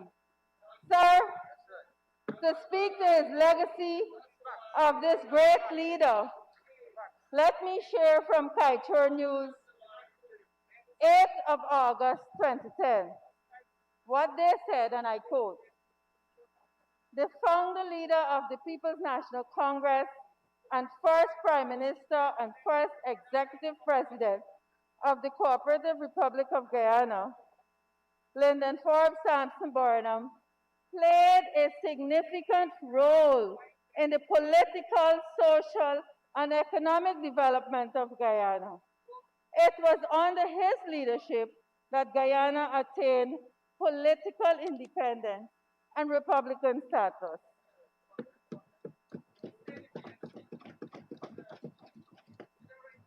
Sir, it was under his leadership, in collaboration with other Caribbean leaders, that CARICOM was initiated and developed. It was under his leadership that CARIFESTA became a reality. Mr. Speaker, these are hard facts that form part of our history. We will not allow the dark triad of the PPP to deny us a reflection and the truth of our history. Sir, to attempt to rewrite history of Guyana as reflected in 1.6 of the budget speech is tantamount to barbarism. Let the record show, sir, that the PPP is not only guilty of dividing this nation by practicing divisive politics, but they are guilty of barbarism for attempting to rewrite our history in a one-sided fashion. This we will not allow.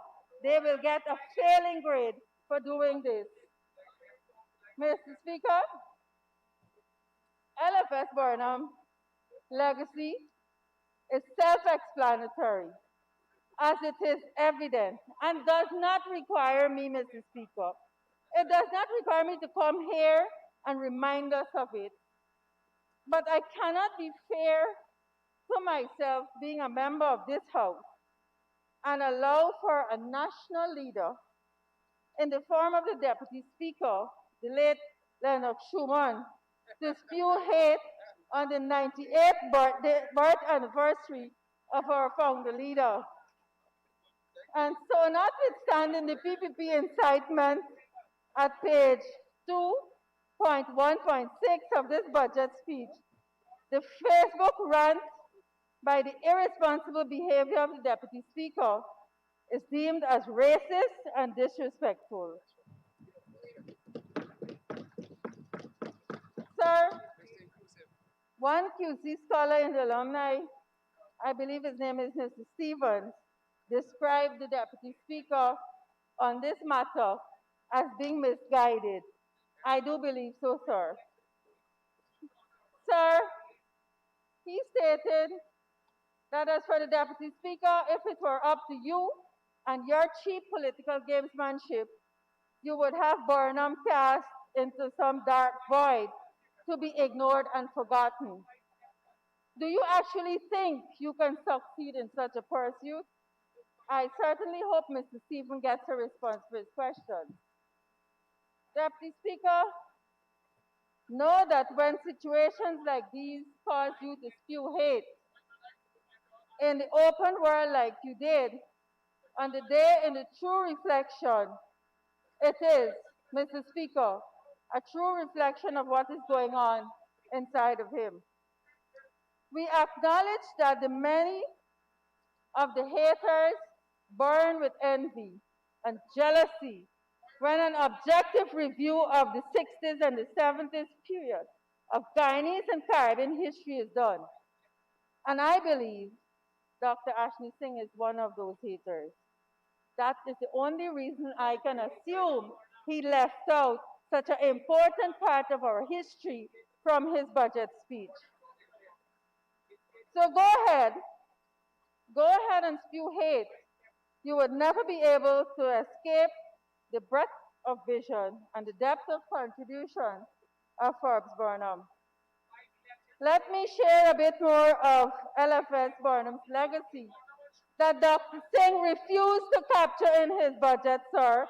He himself spoke of a period of time, and then he refused to acknowledge the truth.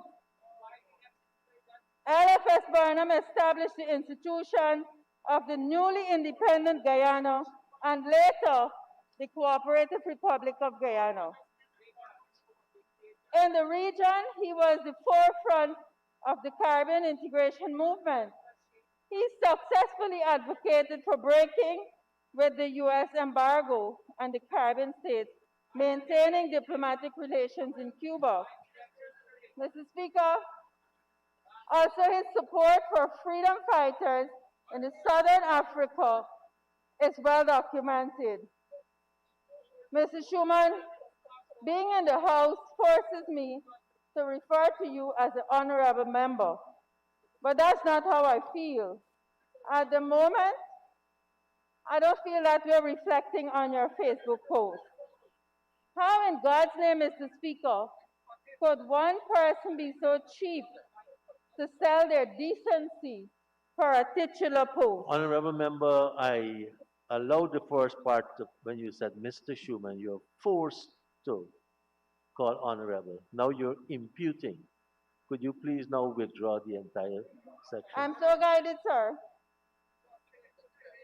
More so as an indigenous leader.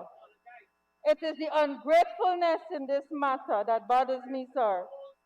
Are we not aware that it was LFS Burnham that named the international airport to Mary in recognition of our indigenous people? Was it not Forbes Burnham that gave recognition to the indigenous people when he said that we must create equal opportunities for bridging the coastline and the hinterland? Sir, it is a shame. It is a shame that the PPP plays this situation like a puppet. Are you not aware that they took away that said recognition that Burnham gave to the indigenous people when they renamed the airport after their leader? But look, Mr. Speaker, I am disgusted by this Facebook post of the Deputy Speaker.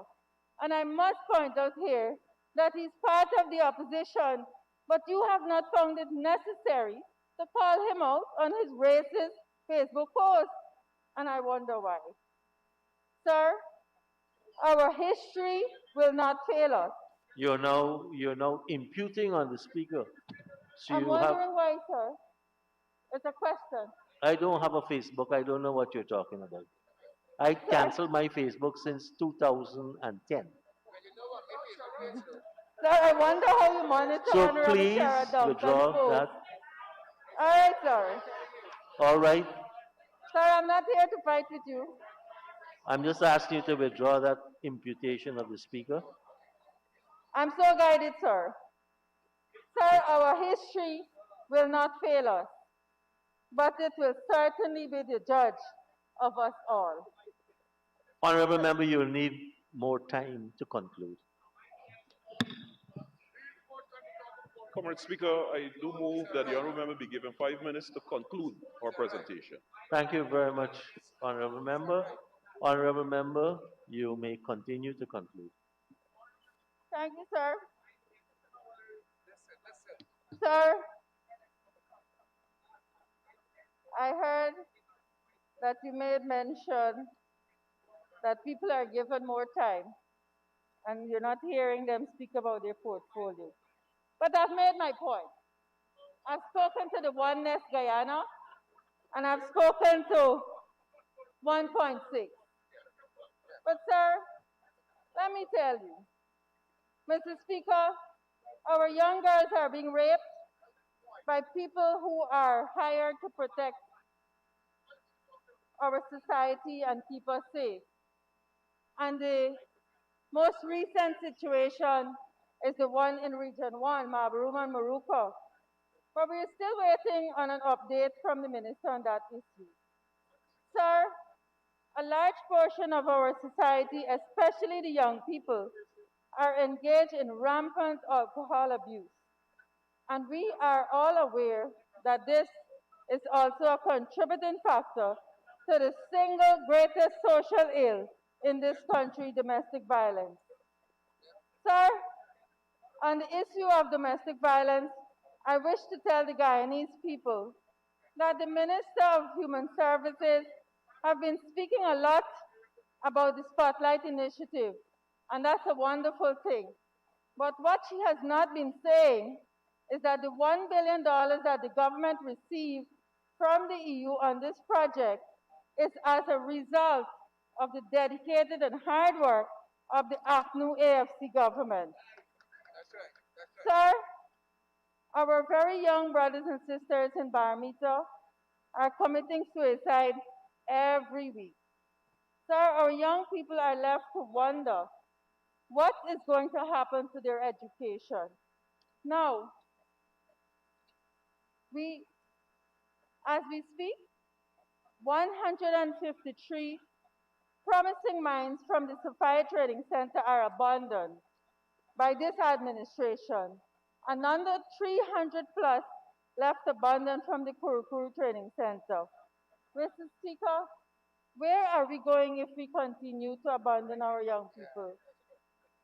One would think that the campaign is over and that serious work and program will be implemented, but we are yet to see what the PPP will do in 2021. Mr. Speaker, I have no confidence that the Ministry of Human Services and Social Security will or can look at these matters of social ills in our society. Why would I make such a statement, Mr. Speaker? Mr. Speaker, the said ministry came to this House and procured the sum of $7 billion for the contribution of the COVID cash grant relief. Sir, the money was taken away from the ministry days later and given to the Ministry of Local Government to do the distribution. Sir, that is saying to me one thing, that the Vice President has no confidence in the Minister of Human Services to carry out that function.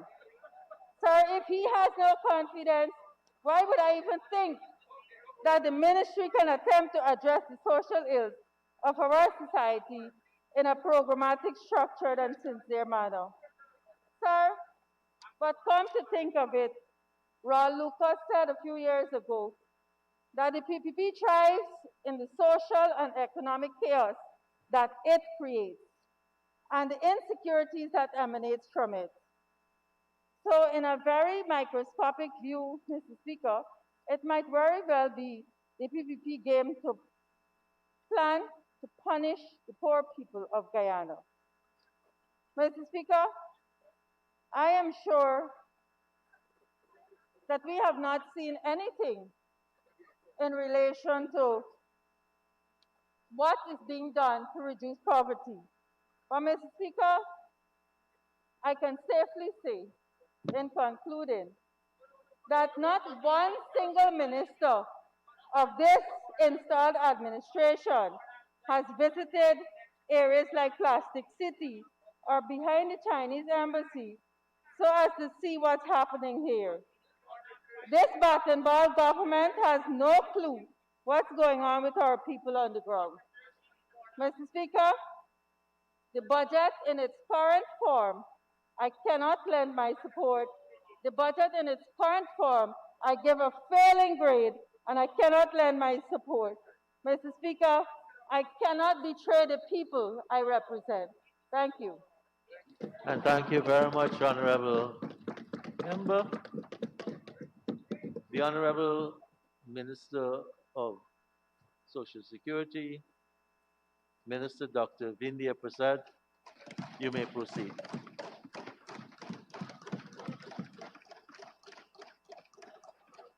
Mr. Speaker, when I saw the Honorable Member Sherrod Duncan pass some papers to the Speaker before me, I was hoping he was giving her the speech that she was supposed to present.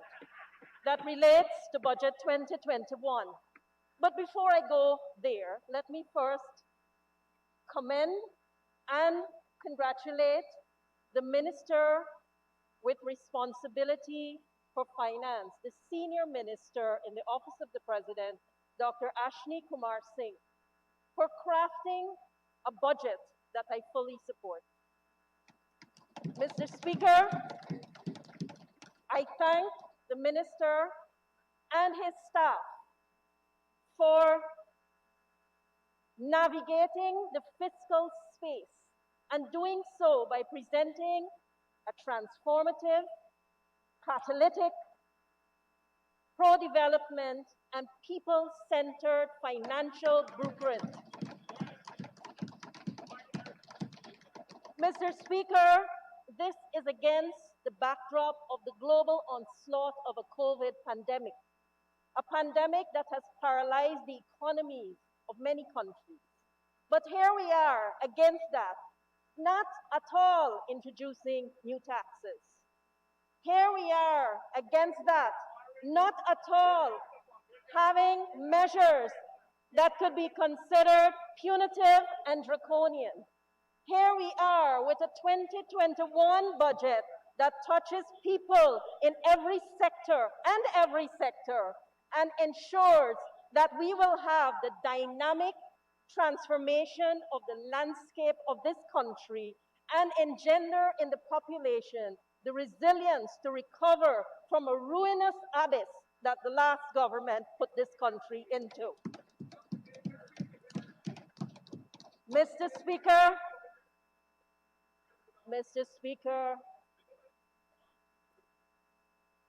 I support my colleague ministers' outstretched offer to members on that side for scholarships and comprehension. It is important if you're going to understand and relate to financial management in a prudent, strategic manner, as this budget is for this country. We have been regaled from the moment the debate started with fallacious, disingenuous, histrionic gymnastics coming from that side of the House to justify a surreal world that they have created and perhaps believe existed under the tenure of the APNU AFC government. But let me bring some reality to this. Let me bring some realism. Let me penetrate that surreal bubble that they have wrapped themselves in. Let me tell you, Mr. Speaker, what is the AFC APNU government's legacy? Taxes increased by 83 billion from 2015 to 2019. By 2019, tax revenue on the backs of the people of Guyana was a whopping $225.9 billion.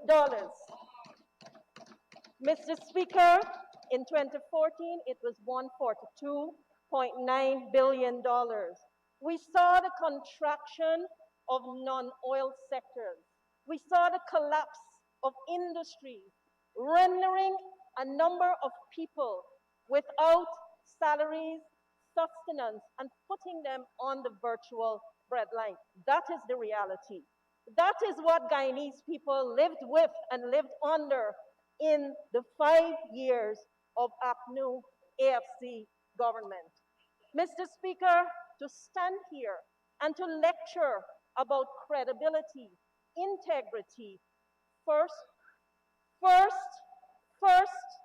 you have to be able, Mr. Speaker, the honorable members on that side of the House have to be able to uphold the Constitution of this country. And Mr. Speaker, they have to be able to face the people and say that The honorable members of that side of the House were not part of the unmitigated assault on the democratic fabric of this country and the trampling of the Constitution. Mr. Speaker, we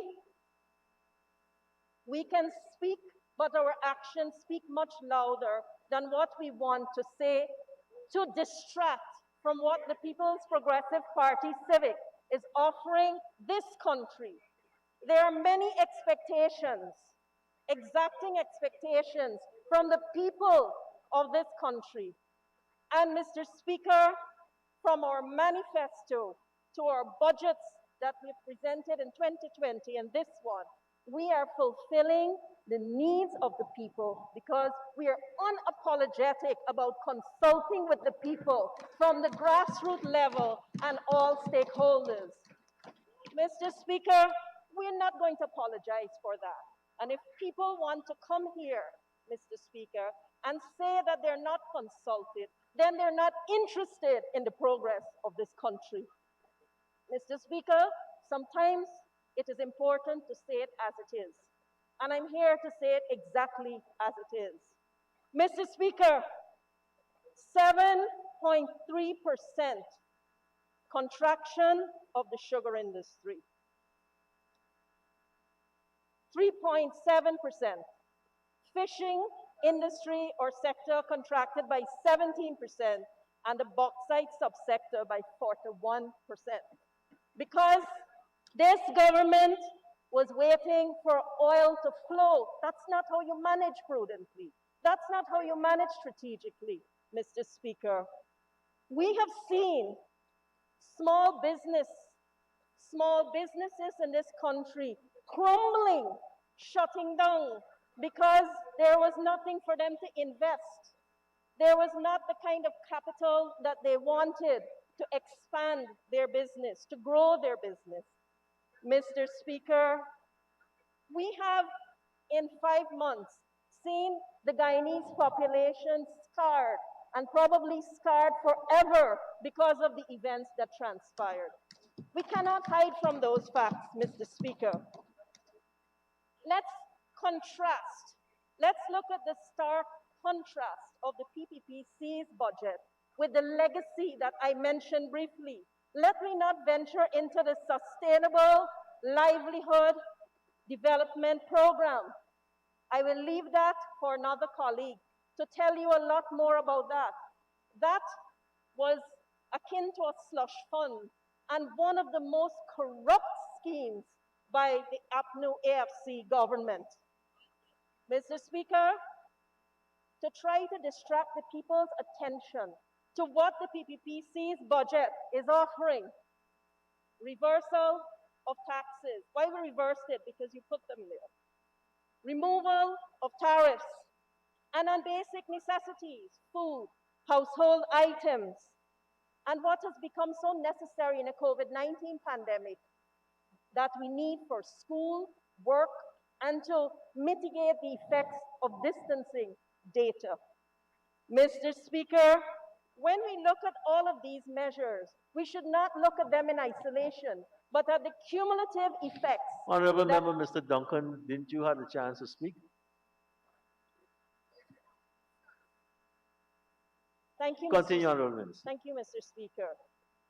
Mr. Speaker, these are cumulative benefits for people across the length and breadth of this country. Mr. Speaker, what I could manage to discern from what transpired before I got up was a reference to One Guyana. Mr. Speaker, One Guyana, what do we say? One people, one nation, one destiny. That has been there, enshrined in our motto, not crafted by the former president, Mr. Granger. Mr. Speaker, in fact, if you want to go all the way back into history, if we are into history lessons, then we only have to look no further than the father of Mr. Robeson Ben, Minister of Home Affairs. Mr. Speaker, when we come in this August Assembly, we must come armed with facts. We must come armed with the kind of substance that a debate warrants. We, on this side of the House, we are looking for intellectual stimulation. We are looking for constructive, objective recommendations that will better or improve what we are offering. Mr. Speaker, we are looking for the positive contribution from members on that side of the House that will add to the well-being and welfare of people. Mr. Speaker, to want to be part of consultation, you must be receptive to the views of others. Mr. Speaker, I believe with all my heart that the members of the opposition do have a role to play in this land. But first, it is imperative they need to get off their high horses, be on the ground with the people of this country, and work and serve the people on the country who they purport to represent. Mr. Speaker,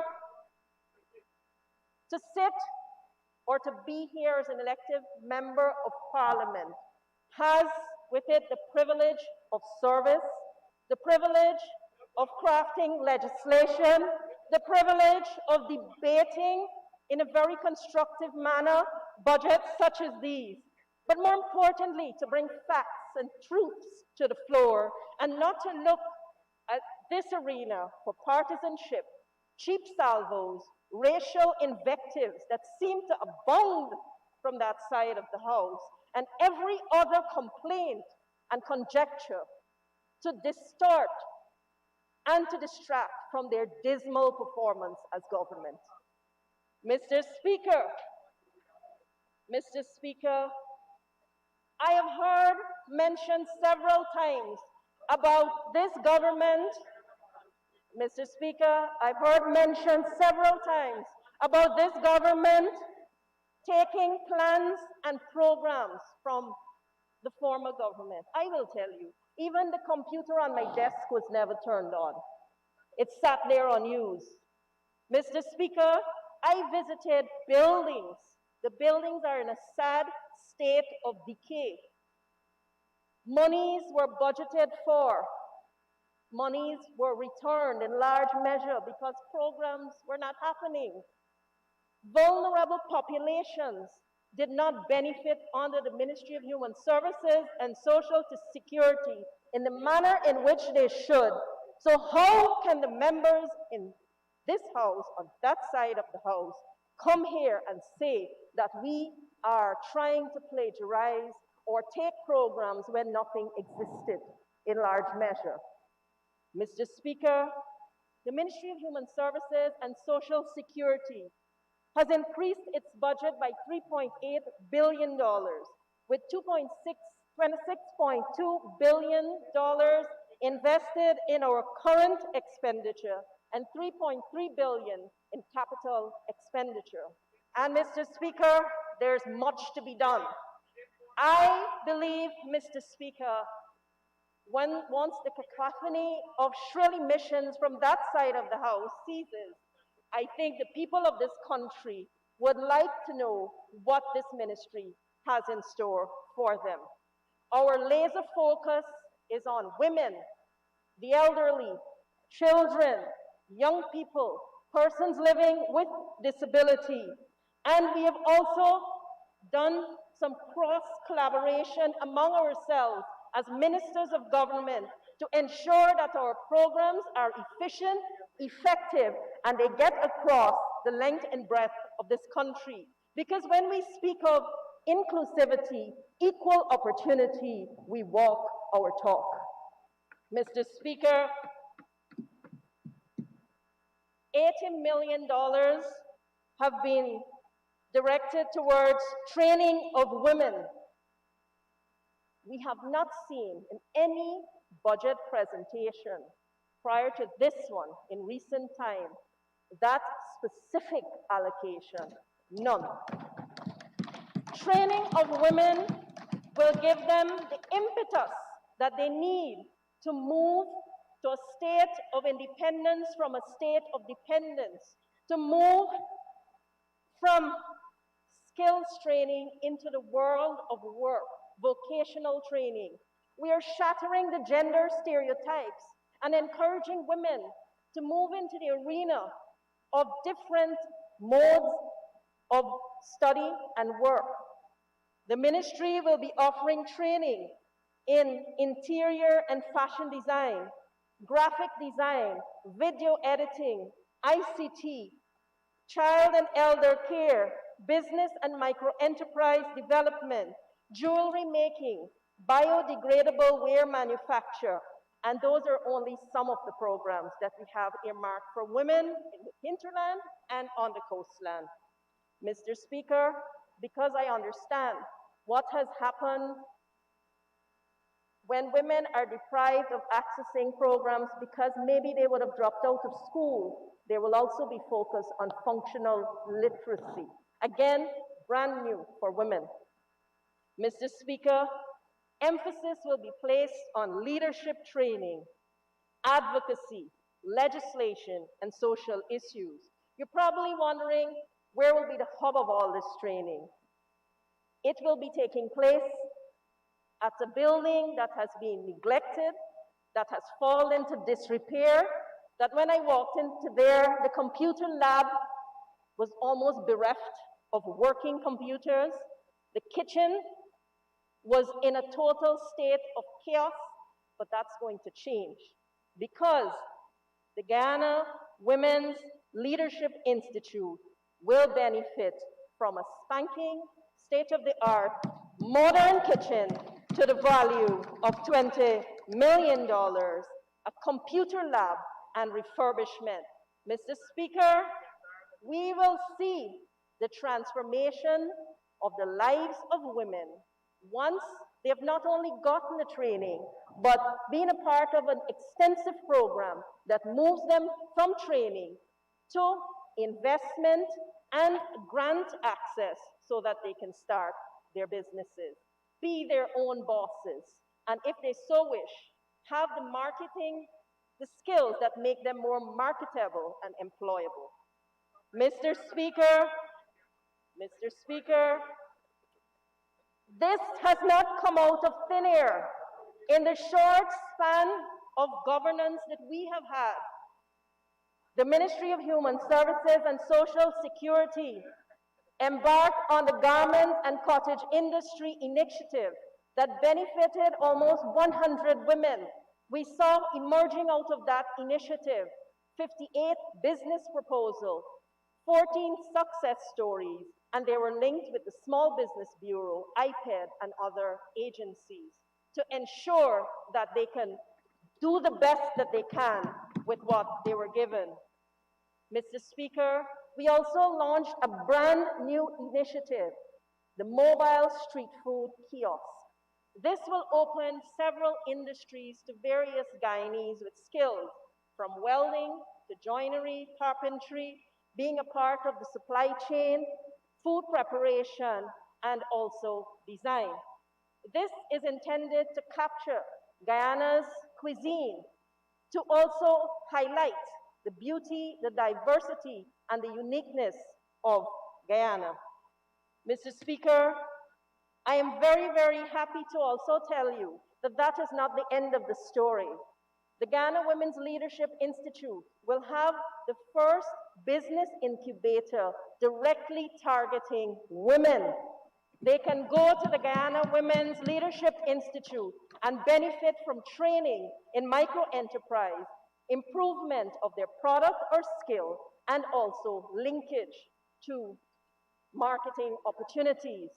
Mr. Speaker, following this, as we move to International Women's Day, we will be launching We Challenge, the Fast Pitch. We, the acronym stands for Women's Entrepreneurs Challenge, the Fast Pitch. Once that gets under the way, women can pitch their business proposals and vie for 10 grants that will get them started on their business. That's not copy. That's creativity, innovation, and original. Mr. Speaker, in addition to that, we're moving to create a digital database and social media platform to ensure that women's products and skills are marketed. You know, I sit very quietly and I listen to the members on the other side of the House. And I listen hoping to hear that there is mention of persons out there who would want to hear that they are considered, they are represented by that side of the House. But Mr. Speaker, I can say this budget represents them.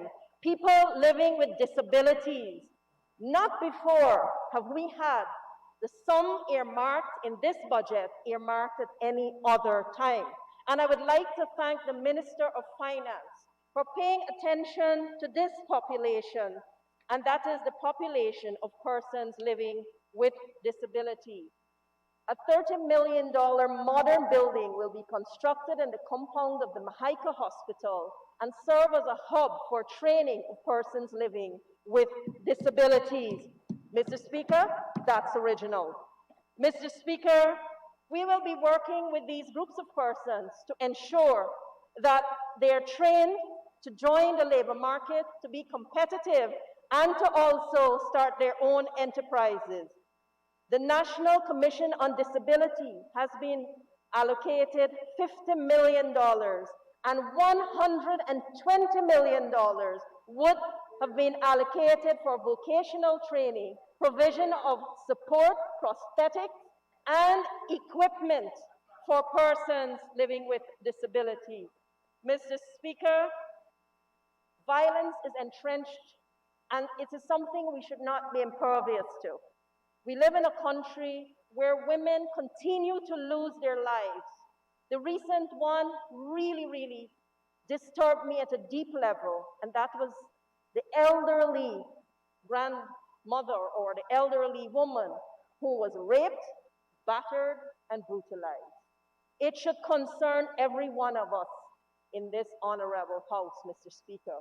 My heart goes out to all the families who would have lost wives, mothers, and sisters and grandmothers.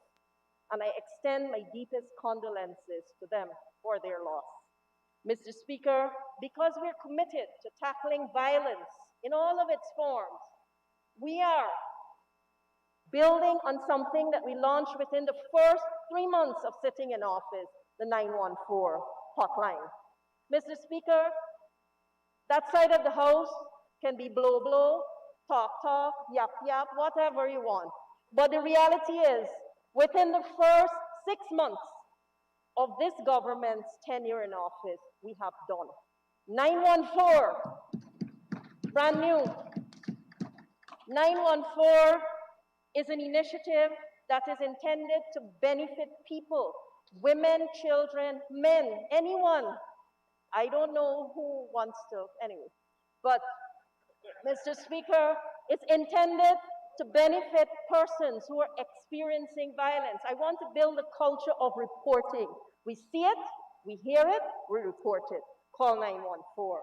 Mr. Speaker, it is important that we continue to complement 914, and we're doing so with the Survivors Advocates Program, with ensuring that the 914 center is populated with operators who have been trained in counseling and dealing with crisis management. Mr. Speaker, a lot of our attention will be focused on violence. And in addition to launching 914, we signed on to the Spotlight Initiative. You can see, Mr. Speaker, nothing has been excluded. We can sit for the remainder of this debate and find or conjure all the faults of this budget, but I think the people would expect from you, honorable members on that side, a contribution that can enable us to continue on this journey of development and progress. Mr. Speaker, old age pension, public assistance. We have done much. The old age pensioners number over 61,000. And we have spent a lot of time thinking of how we can improve the quality of service. And we're pleased to say, shortly, in the month of March, there will be 40 new locations where pensioners can collect their pensions. and that would be at MoneyGram and Western Union locations across the country. We're also advocating those who have bank accounts to utilize the banking system so that there's no need to go and join long lines to collect pension. Mr. Speaker, if that was not enough, we have delivered on a promise that we made, and that is to increase pension. Pension as from January 1 would have moved from $20,500 to $25,000. And that, Mr. Speaker, puts $3 billion back into the pockets of our pensioners, increasing their disposable income and ensuring that that goes back into the economy. That's how you stimulate an economy, Mr. Speaker, not leaving the country state of finances in overdraft. Mr. Speaker, we do not believe in wild, wanton, reckless expenditure. All of what we are doing is geared towards ensuring that people have a better quality of life. Public assistance has a 33.3% increase. Believe it or not, it is the highest increase to public assistance. I am aware that there is more that is needed, but this is just the beginning. Mr. Speaker, it took the APNU AFC government all 5 years to increase public assistance by $3,500. We have done that in 1 year, and we have moved public assistance up higher. Under 1 year. Good point.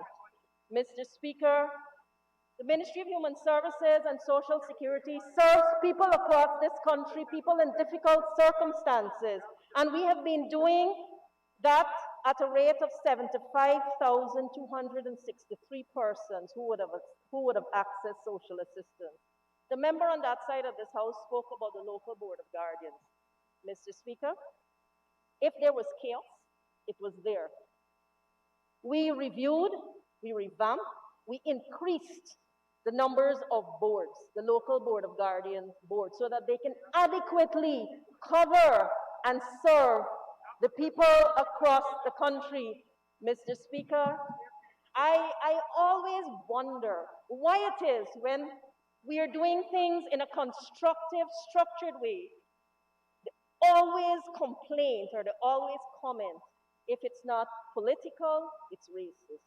Good God, come with something that's a little more original. Mr. Speaker, let's talk about our institutions under the Ministry of Human Services and Social Security. I will never forget when I walked into the ministry on day 2, one of the persons working there said, you know, my former minister never even said, good morning, how are you? And then when I went to visit some of the institutions, they'd never seen the minister before. I know the Attorney General misses a few members, very close to his heart from this sitting in Parliament. Mr. Speaker, but when I visited those institutions, what horrified me was that all the talk in the previous budget of fixing and repairing these institutions, it was not so in reality. The night shelter is undergoing a transformation, complete overhaul, complete rehabilitation, not only physical rehabilitation in terms of tiling, painting, putting in windows. I could not believe that people were kept in a room without windows and parts of the wall. That is inhumane and callous and unacceptable. That's what's happening right now, Mr. Speaker. We will also see the night shelter benefiting from a brand new kitchen. Mr. Speaker, very early, there were fires at the Palms. And you know what the horror of it was? Patients had to be lifted down. Persons housed there had to be lifted down because the lifts were not working. Shameful. Stretchers were not there. Shameful. And we hear that you've cared for the elderly of this country. Terrible. Mr. Speaker. Honorable Minister, we care for you to continue, so could we get an extension move, please? Thank you, Mr. Speaker. I'd like to seek 5 minutes extension for my colleague to conclude her presentation. Thank you, Honorable Minister Teixeira. Honorable Minister Dr. Prasad. Thank you, Mr. Speaker. Mr. Speaker, I've heard reference to pink slips. And when you hear slip, you think of other slips. But the pink slip, and I took pains at one of the sittings to explain how the process worked. I took pains to explain why the Ministry of Local Government and the Ministry of Finance were taking the lead on this because of the number of staff that they have. And also the structure, the regional structure that exists under the Ministry of Local Government. Mr. Speaker, I also took pains to say that phase one was still happening. Phase one. And when phase one concludes, the pink slip phase will be in operation. Mr. Speaker, if the members are honest with themselves, you know what should concern and bother them? That they did nothing. Nothing. Whether you want to say we are giving $25,000, honorable members, or you want to say that people will get a pink slip to later get $25,000, we are alleviating the hardship of people. We have responded. We have responded to the needs of the people. What have you done? Mr. Speaker, they didn't give a green slip, a white slip, or a penny to people. Mr. Speaker, when you stand in a self-serving environment, be careful what you say about others who are at least serving the people of this country. Be careful. Mr. Speaker, we are serving the people of this country. And we are also looking at how people accepted the $25,000. I don't have the list, but Minister Dharmlal probably does. But you know, you spoke a lot, the honorable members spoke a lot about the former president, but he took his $25,000 and appreciated it. Take that page out of his book.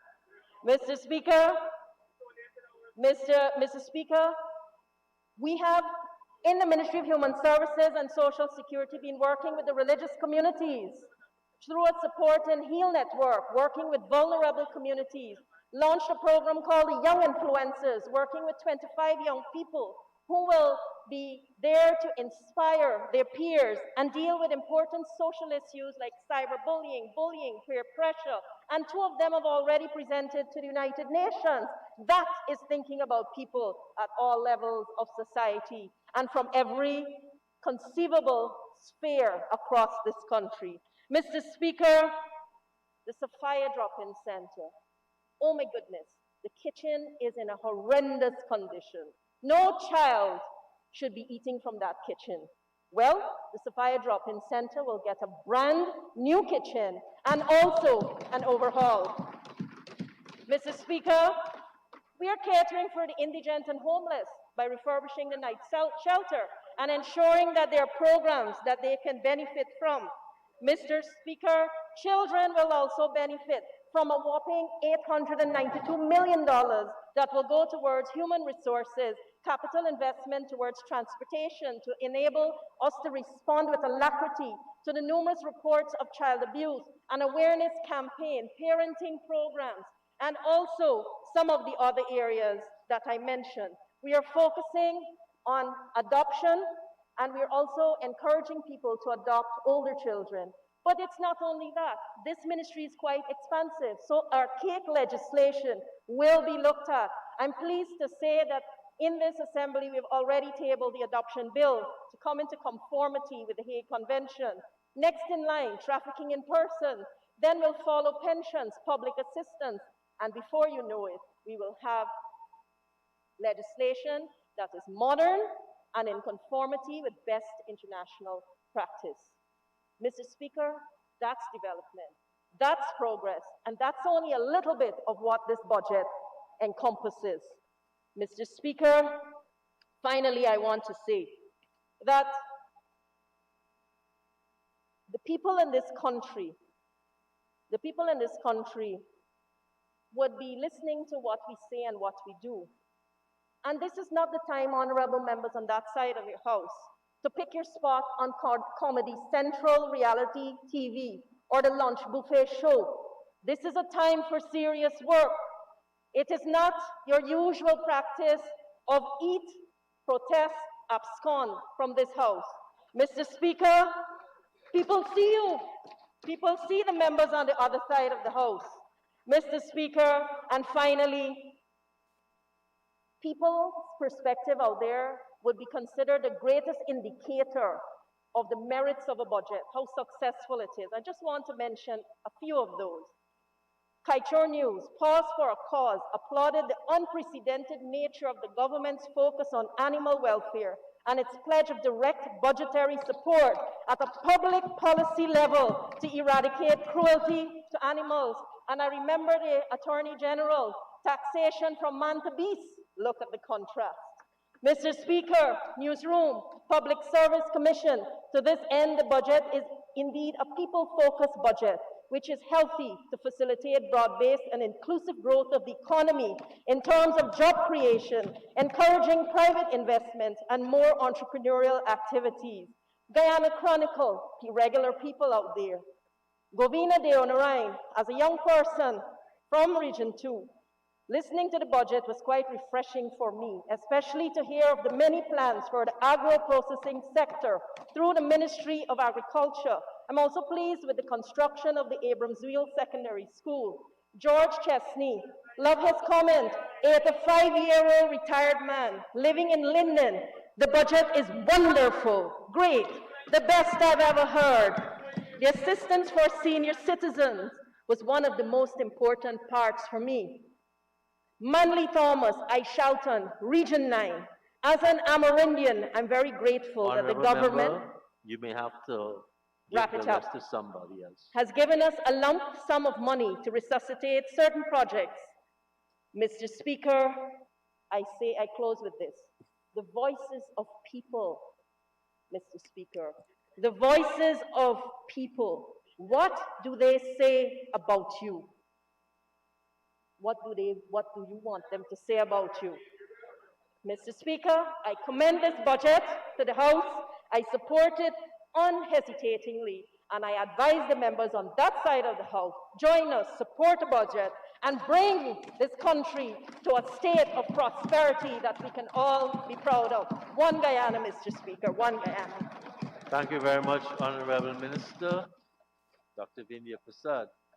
Honorable members, just to update you, there has been no progress while we have done a lot of work in searching for the Honorable Member, Ms. Kathy Hughes' items that were taken from her briefcase. The police continue to look, and I think I know the IT persons are trying to use the remote system to locate the unit. So if you hear during the break of any leads, please speak with the clerk. The second issue is the Honorable Member, Mr. Mahipal, was not feeling well, and they are taking him to the hospital, but I think he has since left because of him having to join the line. So we have quite a bit of issues to deal with. The two chief whips and I will meet in 15 minutes to discuss some of these developing issues. Honorable members, we shall take a suspension until 6:15. Thank you.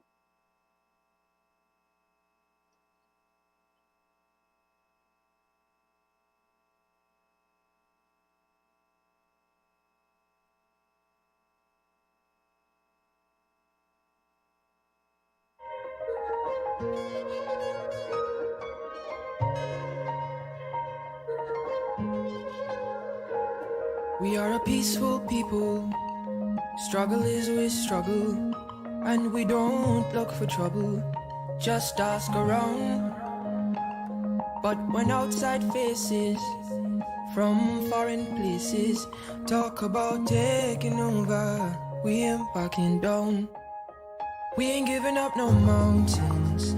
We ain't giving up no tree. We ain't giving up no river that belongs to we. Not one blue sake, not one rice grain, not one caress, not a blade of grass. This land is all I know. We gonna make it somehow. We will bend like a bow and never break. Our fathers came here, and they lived and died here, and we ain't moving nowhere. Big mistake.